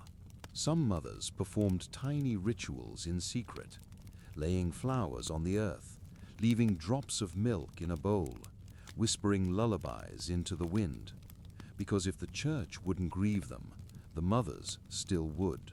And still, they tried again. Because they had to. Some women buried 3, 4, even 10 babies before one survived. They named the next child after the one who came before. They reused swaddling cloths. They clung to saints and talismans and soft hopes, even when their hearts had grown sore from loss. And when a child did live, the fear never left. Fevers came fast, infections faster. A single cough could become a funeral. A mother might watch over her sleeping infant with one hand resting on the chest to feel the rise and fall, just to be sure. Every coo was a miracle, every step a prayer answered, every night survived, a blessing. And perhaps that's why love ran so deep, because it was always teetering on the edge. It's hard to comprehend today, in a world of vaccinations, incubators, and prenatal scans. But in medieval Europe, survival was the exception, not the rule. And yet, mothers still sang. Fathers carved tiny cradles. Siblings made space in the bed. Communities welcomed each fragile life like a candle in the dark, knowing it might flicker, but hoping it would burn. And sometimes it did. Sometimes the baby lived, grew strong, survived the winter, laughed at the moon, learned to walk, learned to speak. And sometimes they lived differently, born with differences seen as strange, feared by some, loved by others. But those children, the ones who looked unusual, were sometimes seen as more than mortal. Which brings us, slowly, gently, to the strange and shadowed subject of monstrous births. Babies born so different that they were feared, paraded, or even hidden. Not just children, but messages. Chapter 13. Monstrous Births and Moral Panic. Deformed babies were seen as omens or punishments. Sometimes they were abandoned. It began, as most stories do, with a birth, a cry, a gasp, a hush. Then a second sound, sharper, stranger, and someone whispering, "Something is not right." In medieval Europe, babies who looked different, who were born with deformities, anomalies, or unusual features, were not just met with confusion. They were often met with fear, and not fear for the child, but of the child. To be born with missing limbs, extra digits, a cleft lip, unusual skin, a twisted spine. These things weren't seen as medical conditions. There was no diagnosis, no disability framework, no understanding of genetics or trauma in the womb. Instead, there were stories, and they were rarely kind. A child born with a visible difference might be called a monster. Not in cruelty, at least not deliberately, but in language shaped by religion, superstition, and the constant search for meaning. Monstrum, from Latin, meant a sign, a warning, a message from God, or from something darker. People believed that monstrous births were omens, portents of war, famine, sin, or divine judgment. They weren't just unusual, they were symbolic. A two-headed infant? A sign of a divided kingdom? A baby with no eyes, a prophecy of spiritual blindness in the land. A body marked by fur, scales, or fused limbs, evidence, some believed, of a mother's sin or a demonic trick. And so panic followed. The birth might be written down in church records with dramatic flourishes. Monks might send letters describing it to other towns. And sometimes the child would be taken away. Some of these babies were quietly abandoned, left on the edges of forests, in barns, or beneath bridges, as if returning them to whatever unnatural force had sent them. Others were handed to monasteries or hospitals, where they were cared for briefly, then forgotten. And a few, tragically, were killed, smothered, drowned, or denied care, their existence too frightening, too confusing to be accepted. In other cases, the child was kept, but hidden. A mother might raise her baby in secret, shielded from gossip, protected from superstition, or in rare and extraordinary cases, the child was embraced, seen not as cursed, but touched by mystery or even holiness. Because in the strange logic of the time, difference could also be divine. A child who survived, despite a visible defect, might be seen as proof of God's power. Some were believed to possess second sight, healing gifts, or special spiritual favor. In saints' legends, children born with strange marks or features were sometimes elevated, transformed from feared figures into miracles. But most were not so fortunate. The printing press, which emerged in the later medieval period, played a curious role in spreading fear. Broadsheets and pamphlets described monstrous births in lurid detail. Drawings of babies with wings, tails, claws, or devilish faces circulated widely. They weren't science. They were moral stories, wrapped in ink and fear. Be faithful, they warned. Be obedient, or look what will be born into your home. And the blame? It almost always fell on the mother. Perhaps she had committed adultery. Perhaps she had doubted God. Perhaps she had eaten something unclean, or gazed too long at an animal, or harbored sinful thoughts. Whatever the story, her body was the canvas, and the child was the punishment painted upon it. Some believed that even seeing something frightening while pregnant could imprint the unborn baby. A thunderstorm, a wild beast, a criminal's execution.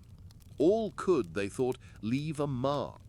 It was called maternal impression, the idea that a mother's imagination could shape flesh. And so mothers were told to stay calm, pray constantly, avoid surprises, to think pure thoughts, to keep the womb quiet and the soul cleaner still. Because if they didn't, well, you see where this is going. And yet, despite all the fear, all the superstition, there were still moments of grace.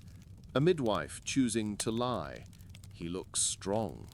A mother folding her baby tight in her arms before anyone else could speak. A sibling reaching out a hand, not yet old enough to know fear.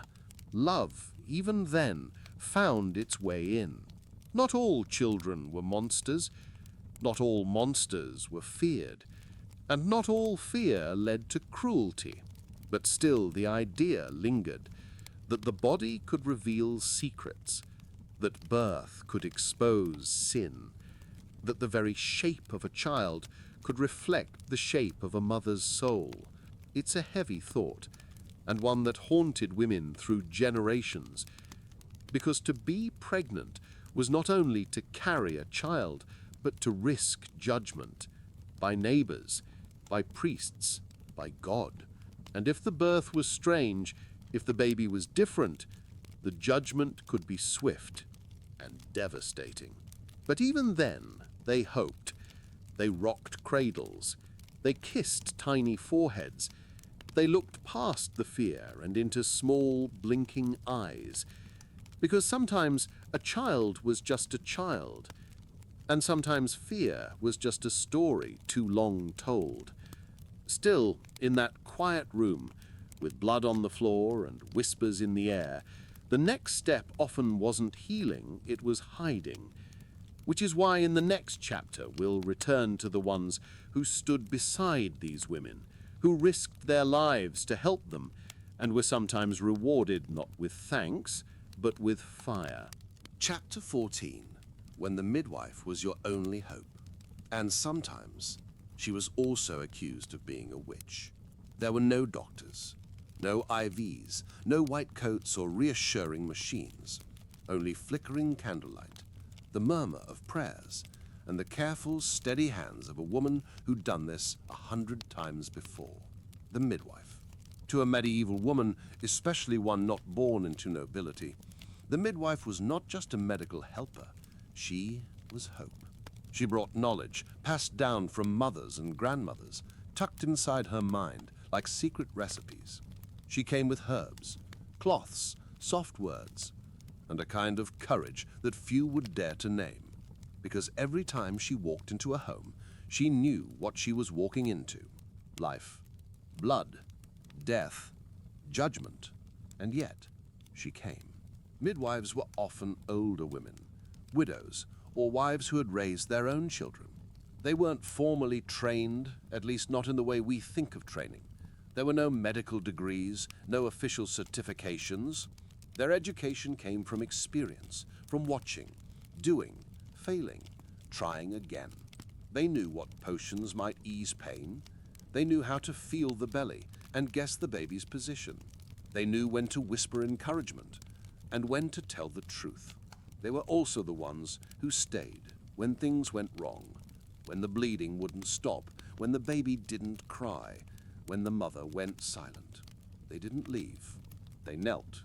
They wiped. They held. They carried the weight of countless births, and sometimes the blame. Because in a world where men in robes dictated how nature ought to work, a woman who actually understood it could be dangerous. Midwives were respected, yes, but also feared. How could she know when twins were coming? How did she sense that a baby would be breech? What were those strange herbs she boiled in the corner of the room? Why did she mutter words the priest didn't recognize? It didn't take much, not in those times. A death in childbirth, a baby born with a mark, a mother who bled too long or never woke. And the whispers began. Did she use forbidden charms? Did she anger God? Is she a witch? The line between healing and heresy was whisper thin, and because midwives dealt with birth, that sacred, messy, mysterious moment between worlds, they were always at risk of crossing it. They used prayers, yes, but sometimes they also used charms. Old sayings, bits of ribbon, pieces of bread, things passed down, not written down. To the women in labor, it didn't matter. If it helped, it helped. But to the church, anything that didn't come from Scripture risked being sorcery, especially if it worked. Some midwives faced accusations. A few were dragged before local authorities, and others, in darker moments of history, were burned. Not for harming, but for knowing. Not for cursing, but for caring in ways that frightened men who could not explain them. And yet, women still called for them, because in the moment of pain, of panic, of pushing and praying, when the air grew thick and the room grew still, the midwife was the one person who knew what to do. She didn't make promises. She didn't always succeed, but she showed up. And sometimes that was enough. Among noble families, midwives might be more carefully chosen, sometimes monitored by clergy or hired with contracts. But among peasants, they were part of the village. They arrived like neighbors and left like family. And they were with women through everything. Through pregnancies that ended too soon, through labors that stretched across days, through births that ended in laughter or sobbing or silence.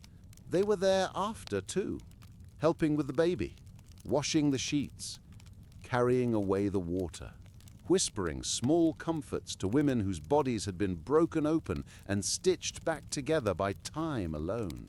Some midwives also served as unofficial nurses, caring for the sick, tending wounds, mixing simple remedies. They were healers in an age that had few, but they lived in the shadow of suspicion, because knowledge, especially when carried by women, was often feared more than ignorance. It was a cruel irony to be essential and expendable, to be called upon, then blamed. And yet they endured. They passed their knowledge down in secret, in stories, in careful demonstrations over steaming pots and soft-bellied dolls made from straw. They taught daughters and nieces, apprentices and friends, because even if the world didn't always value them, the women did. And in the quiet hours of the night, when labor began with a gasp and ended with a cry, it was the midwife who bore witness to pain, to survival, to loss, to life, and sometimes even to love. Because even when the church questioned them, even when the law doubted them, even when the world whispered, "Witch," a woman in pain still whispered, "Help," and the midwife came. Some say the world turns on the work of kings and battles, but in truth, much of history was carried on the back of a woman leaning over another woman, catching life with bare hands. And while her hands brought life into the world, they could not always protect it, because the next chapter is one of knives, of steel, of men who thought they could do what she did, but faster, bloodier, and with far less understanding. Chapter 15. C-sections only if you're already dead. Real C-sections were only done post-mortem to save the baby. Horrifying, but true. Close your eyes if they aren't already drifting. Imagine the flicker of a candle in a cold stone chamber, its tiny flame trembling in the breath of a storm outside.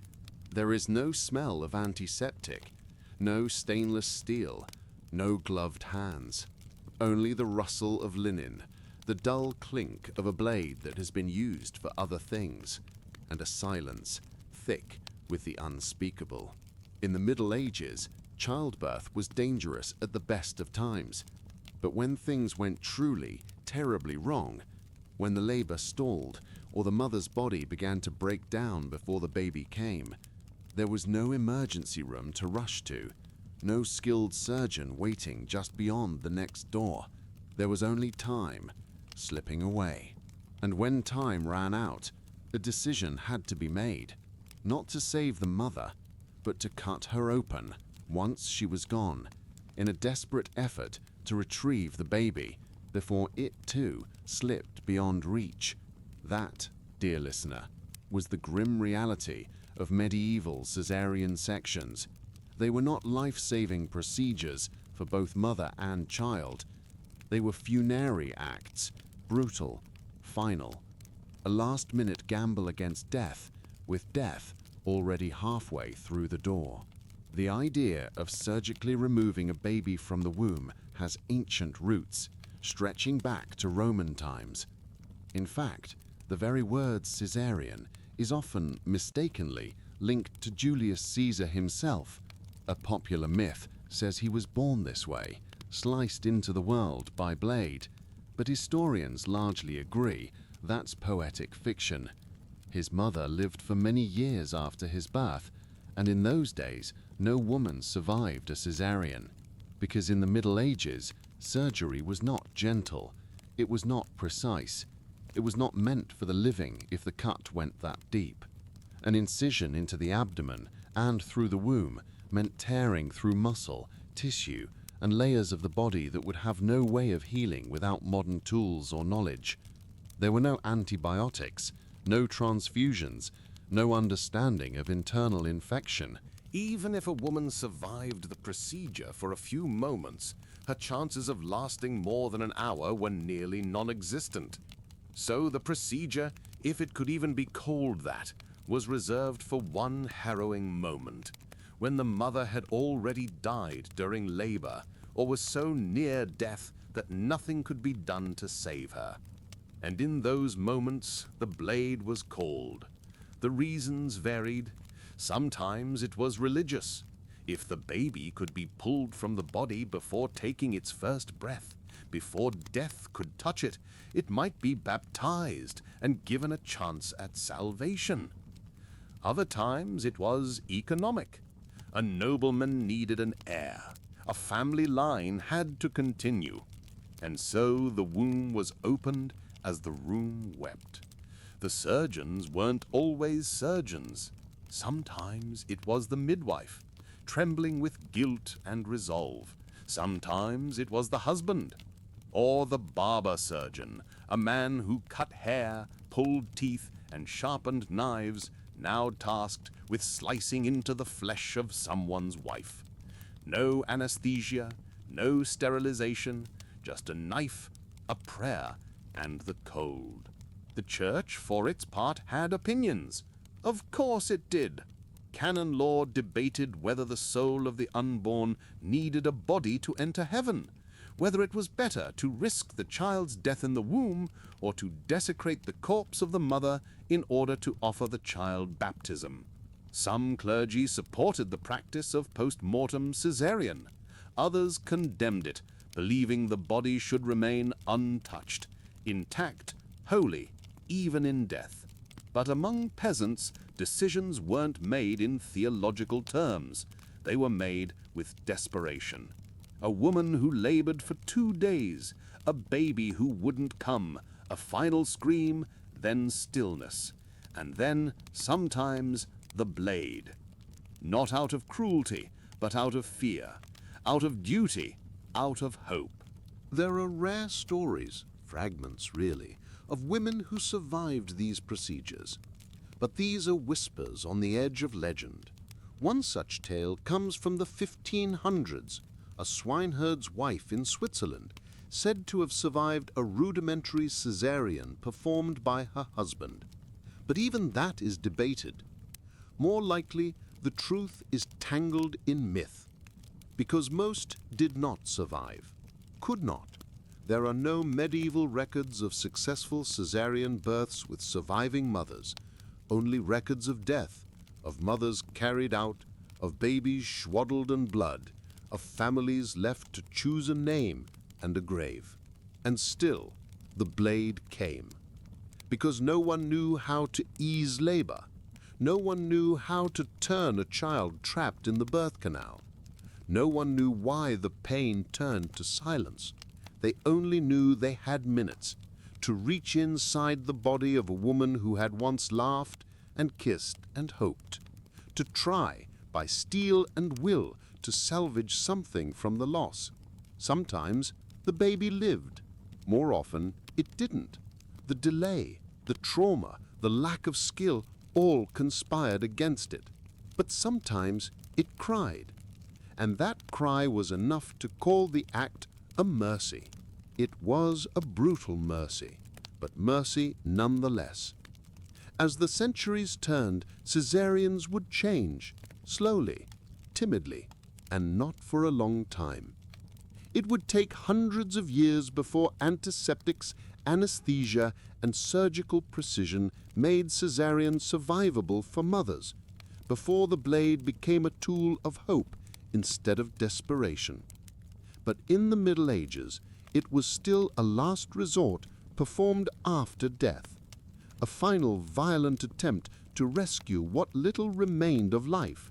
And after the room was cleared, after the silence settled over the blood-soaked straw, after the midwife folded the linen and whispered her prayers, the women of the village would return to their homes, knowing, quietly, grimly, that this might be their future too, that childbirth was not just a passage, but a risk, a wound, a coin toss, and no blade could promise safety.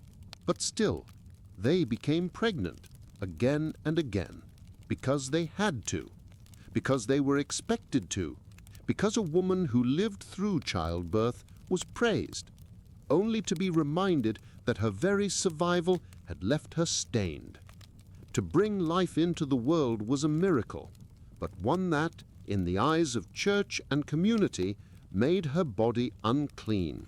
And so she waited, hidden in the quiet of her home, apart from prayer, apart from people, until she could be cleansed, not by healing hands, but by sacred words and holy water. Not even motherhood could make her pure again. She had to ask. Chapter 16. Churching. Cleansing the dirty mother. After childbirth, women had to be purified before rejoining society. There's a chill in the air now, not from weather, but from absence. The house is quiet, the fire burns low, and though the baby cries in the night, the mother does not step outside. She has survived the unthinkable. She has carried life, suffered its birth, and held it, blood warm and blinking in her arms. And yet, she is not clean, not yet. In the medieval world, childbirth was more than a physical act. It was spiritual, symbolic, and in the eyes of the church, profoundly contaminating. It didn't matter if the child was healthy, or if the labor had been long or swift. It didn't even matter whether the mother had screamed, bled, or nearly died. What mattered was this: she had passed through the doorway between life and death, and returned carrying the stain of it.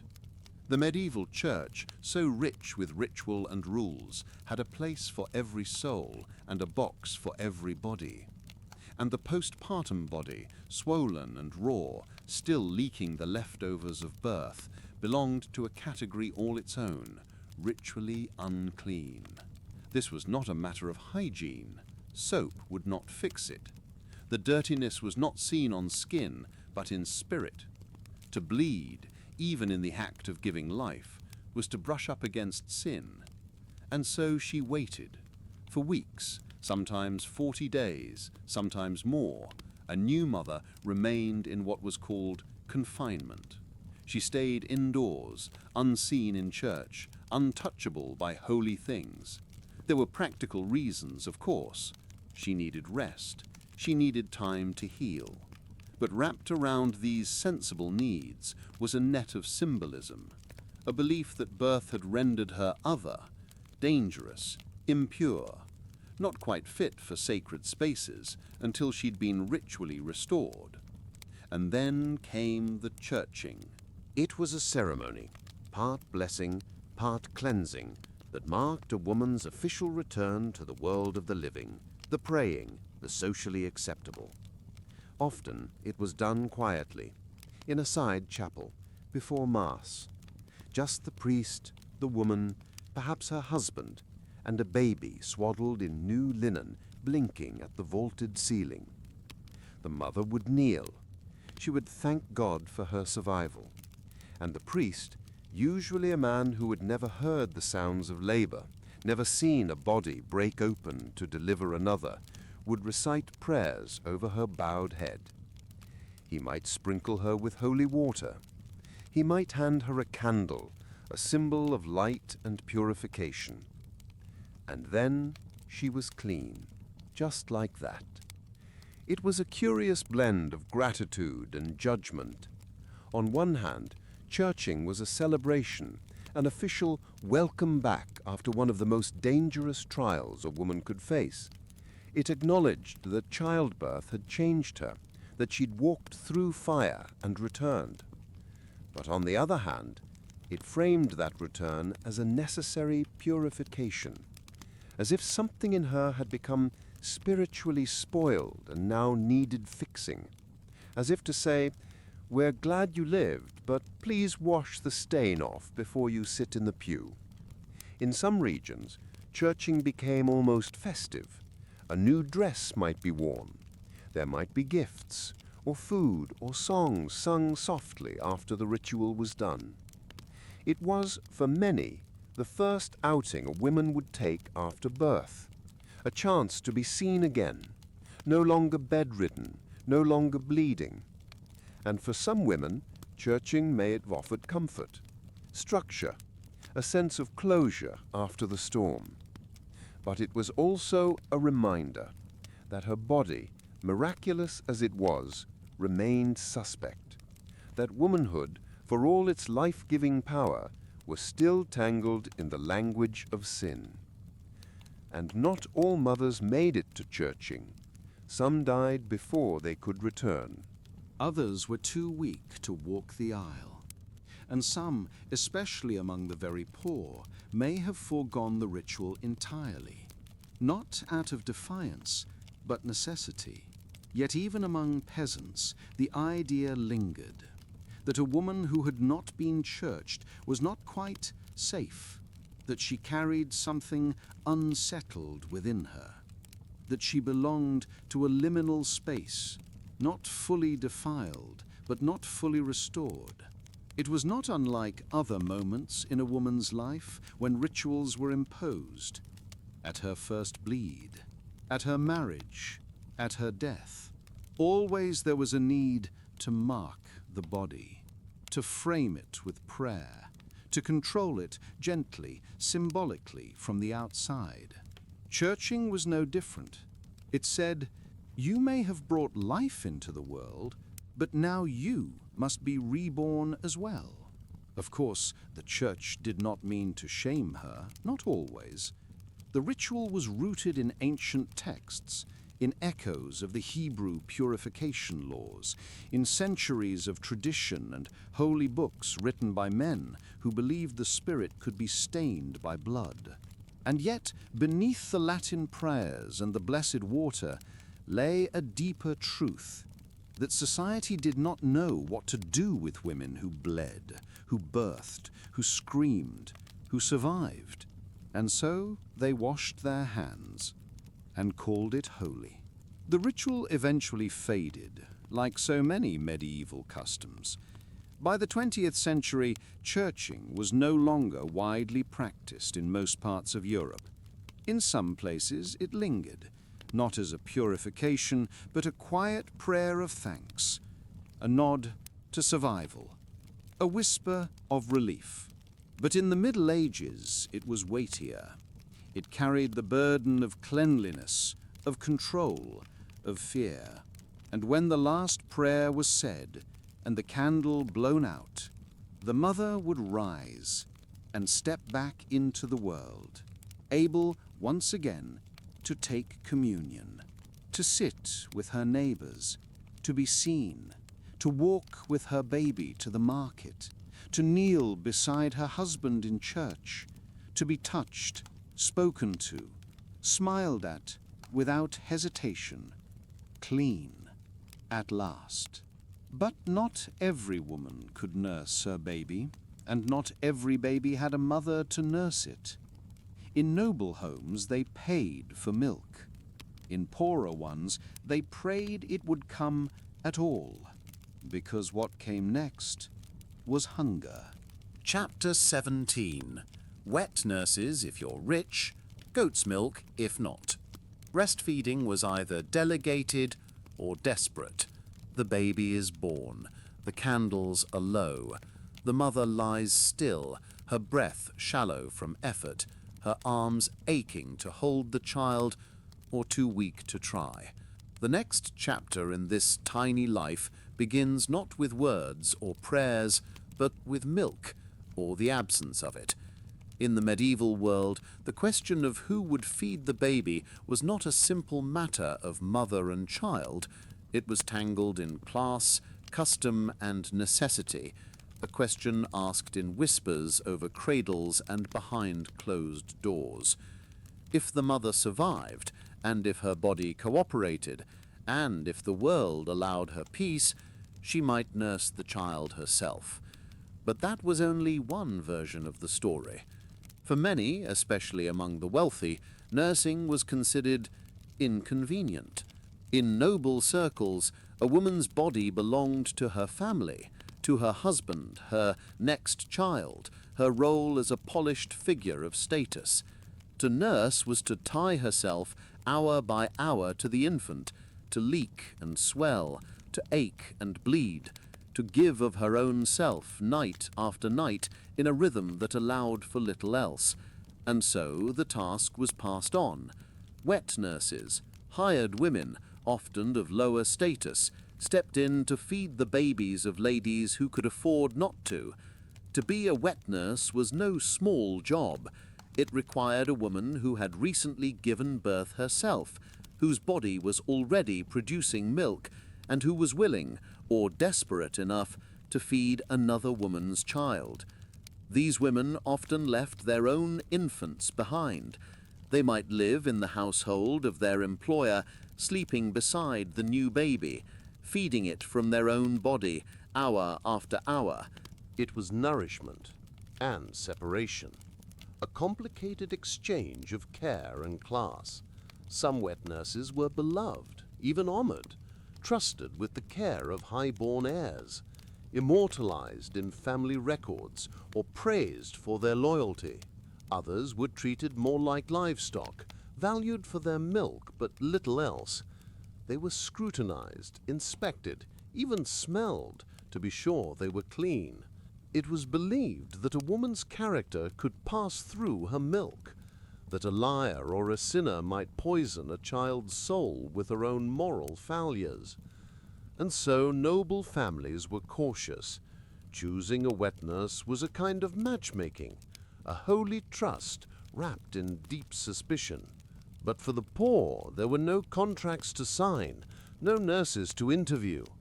If the mother could not nurse, if she died or her milk never came, or illness stole his strength, there was no backup plan. And so they improvised. Sometimes a neighbor might offer her milk, a cousin, a sister-in-law. Sometimes a baby was passed from one breast to another within the same village, a quiet community of women keeping each other's children alive.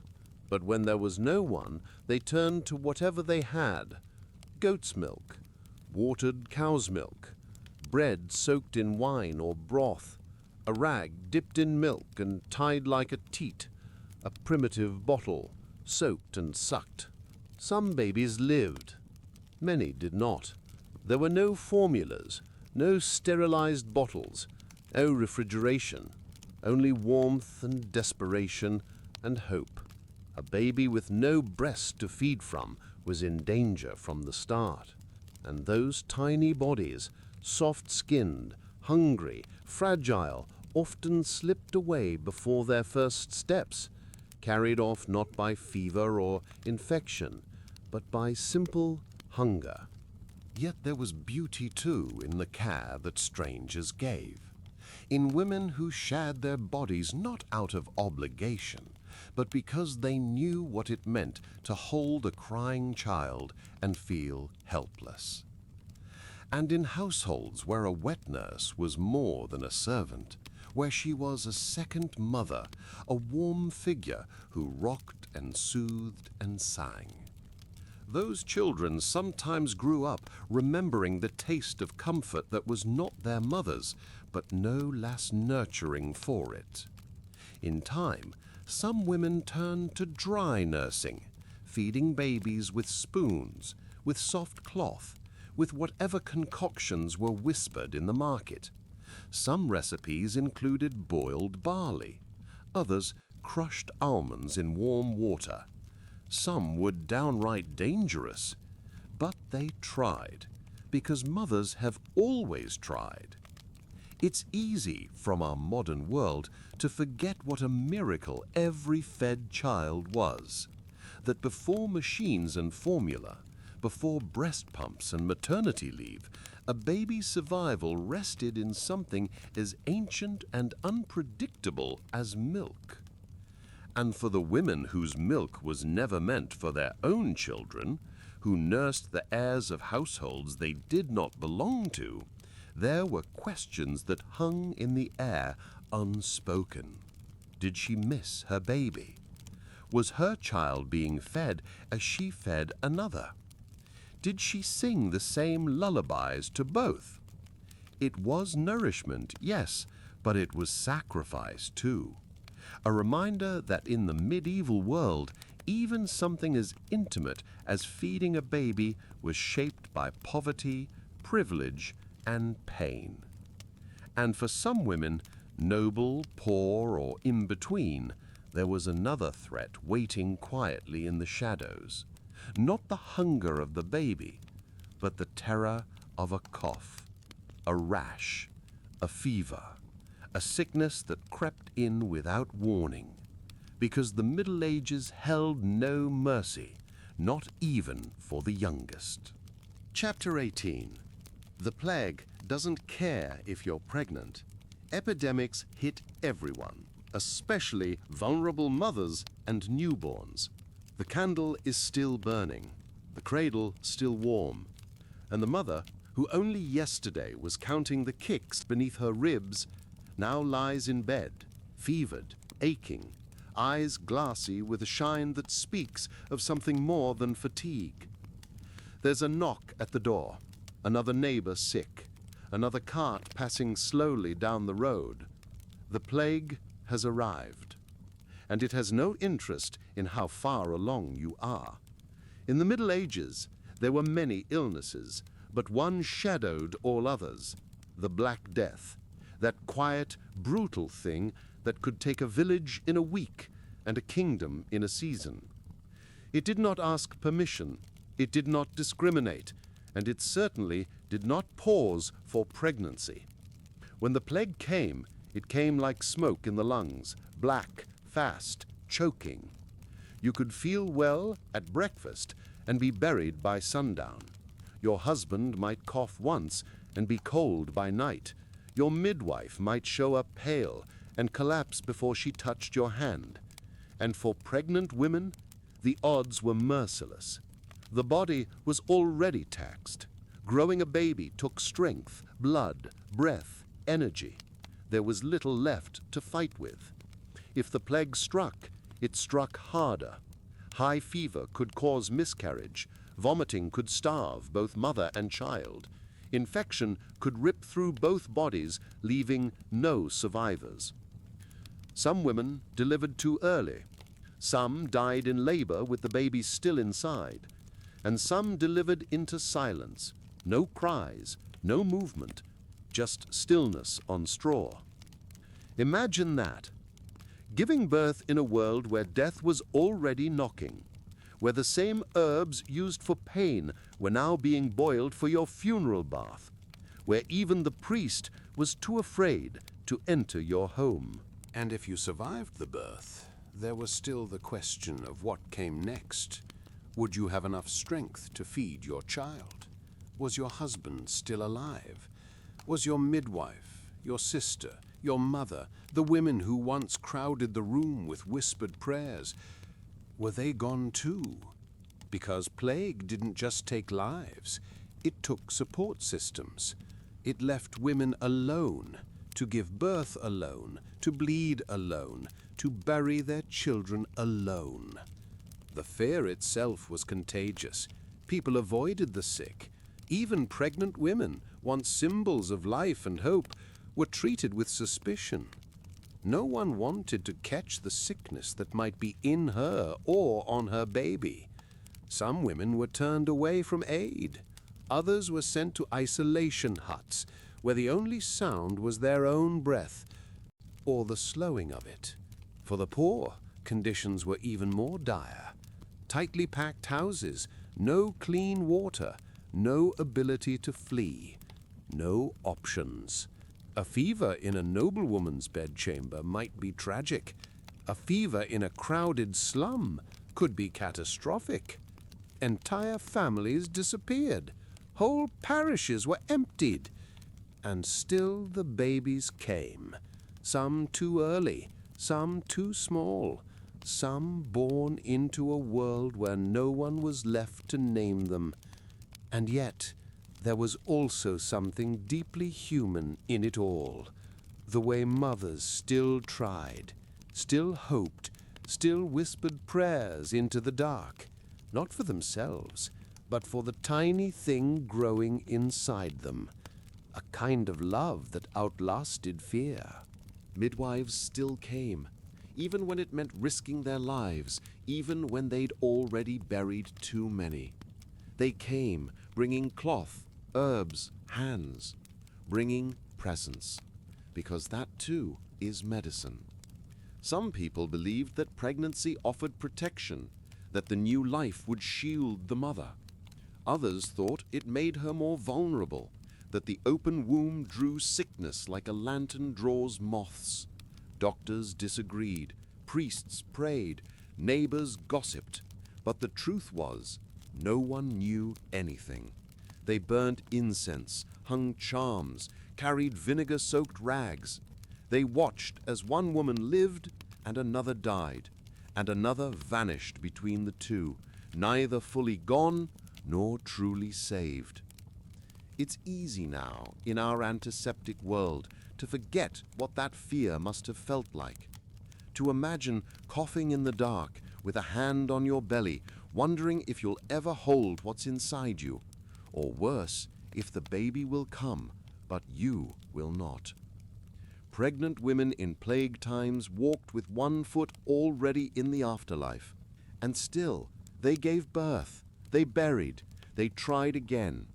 Some children lived, and those that did were seen as miracles, not just of biology, but of defiance, tiny testaments to the human spirit, pushing back against a world that wanted to end. And so the stories carried on, not in books, but in bones, in family lines that somehow stretched forward, in lullabies sung to babies born in years marked with death, in a mother's breathless relief as the child stirred and wailed and lived. But the dangers weren't over, because even for those who'd escaped plague, there were other reasons to fear.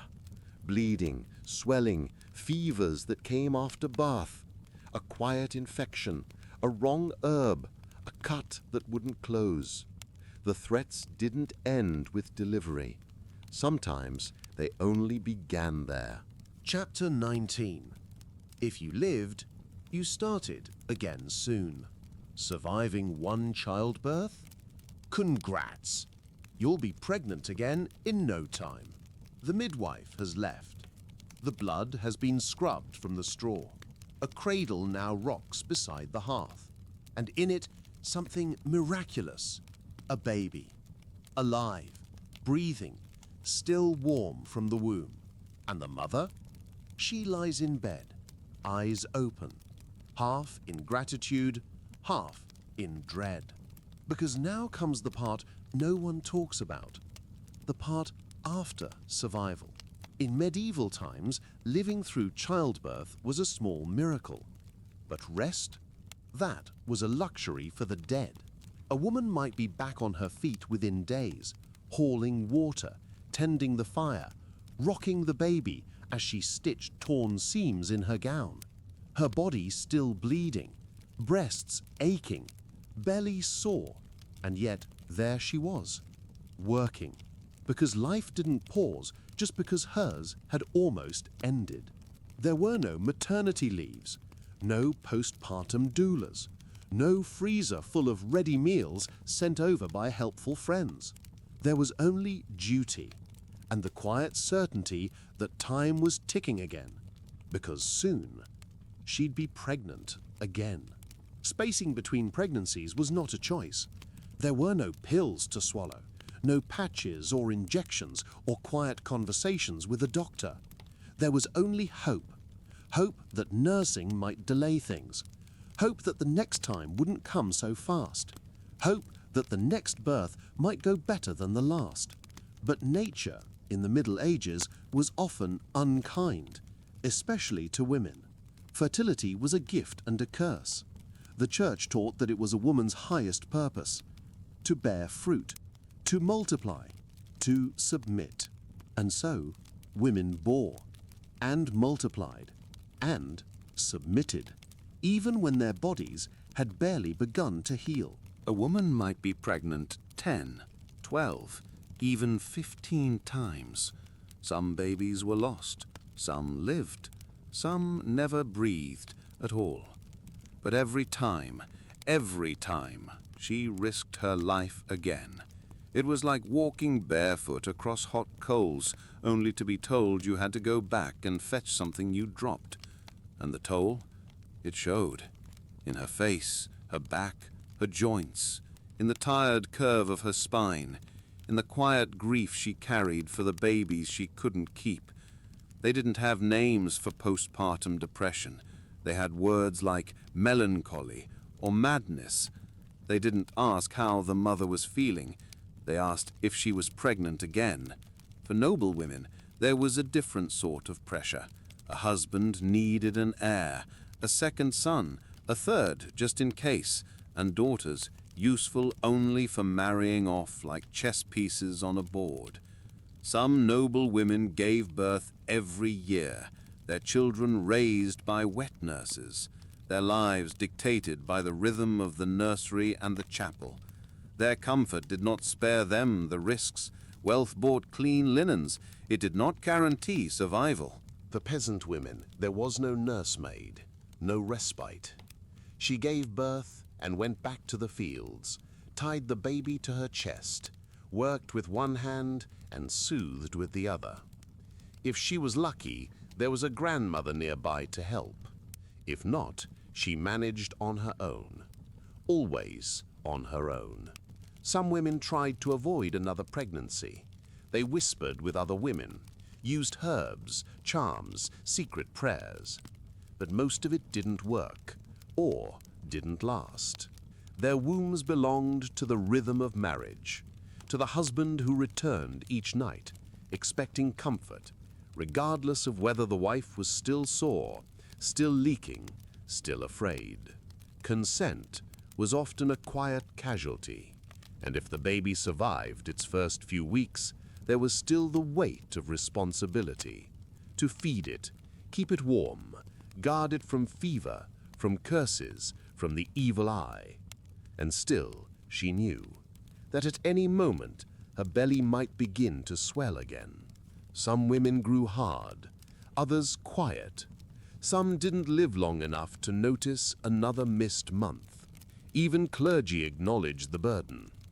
There are records of nuns and monks writing about the weariness of the womb and mothers who died from repeated labors, as though childbirth were a battle, fought not once, but over and over, with no sword, no shield, no pause. But still, they carried on. Because what else could they do? There were mouths to feed, children to clothe, husbands to serve, and another life inside them. Always another life.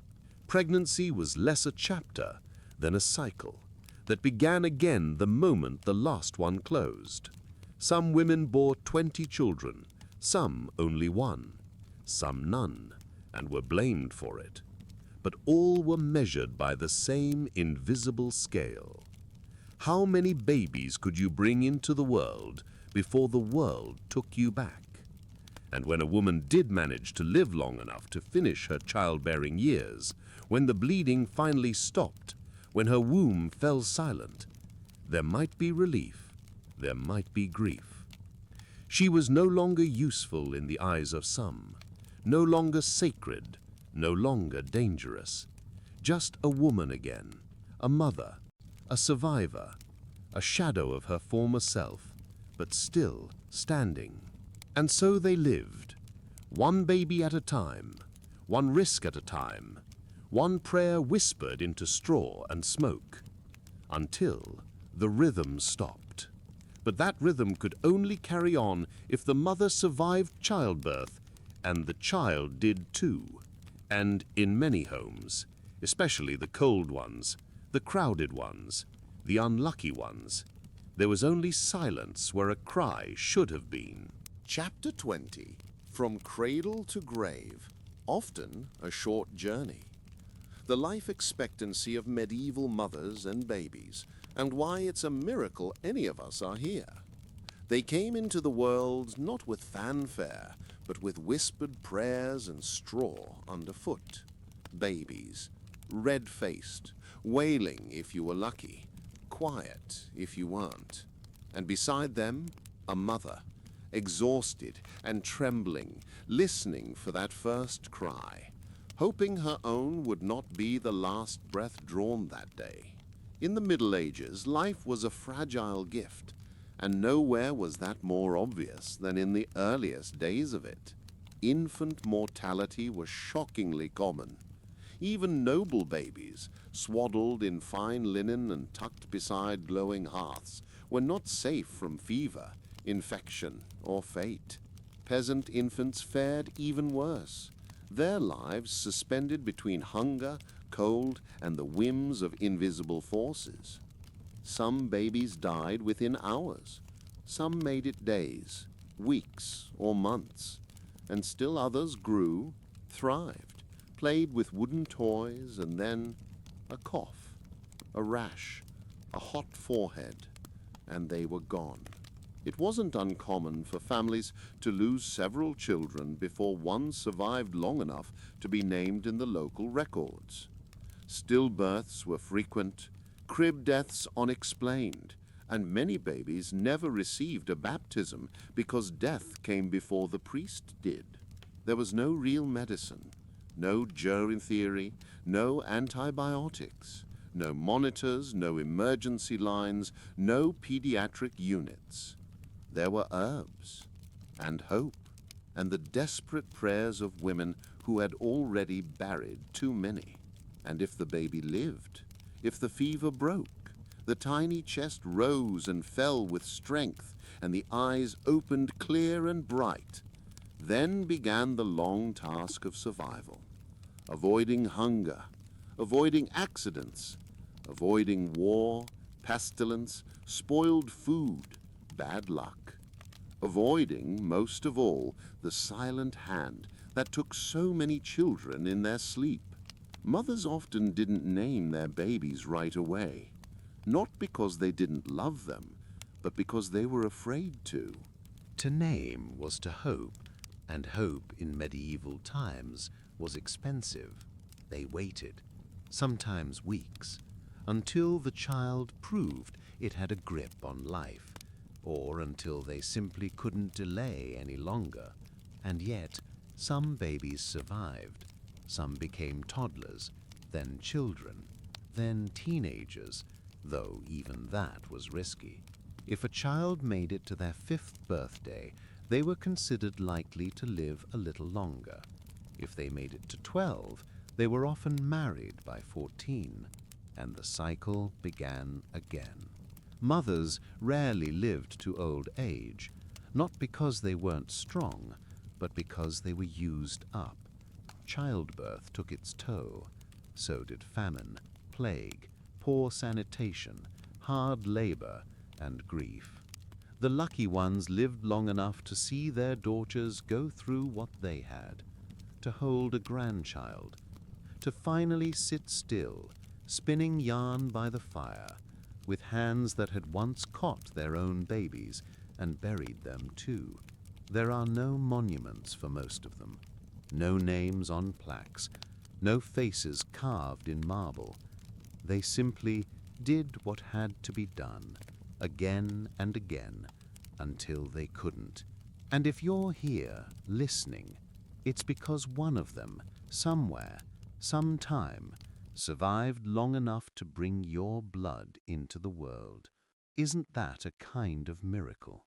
So tonight, as we end this long, slow drift through medieval motherhood, let us not forget the quiet heroines, the women who birthed us, bled for us, and buried their children, only to rise and carry on, not with hashtags, not with birth plans and yoga balls, but with whispered prayers, calloused hands, and the kind of strength that never asked to be admired, just remembered. And if you're still awake right now, first of all, how? This video was literally designed to knock you out halfway through Chapter 3. Seriously, love, we've been whispering about goat dung, wandering wombs, and demon-infested delivery rooms for nearly 2 hours, and you're still here. What are you, an insomniac historian? A time-traveling midwife? Either way, thank you for joining this candlelit walk through the past. If you think what we're doing here, softly unearthing forgotten lives with a wink and a whisper, deserves your support, subscribe to the Drowsy Historian. Light the bell like they once lit the vigil candles, and dream your way into the next video. Coming soon, a sleepy scroll through something equally strange, sad, and slightly ridiculous. You won't want to miss it. Unless, of course, you fall asleep again, in which case, perfect. Sleep tight, and tell your ancestors they did good.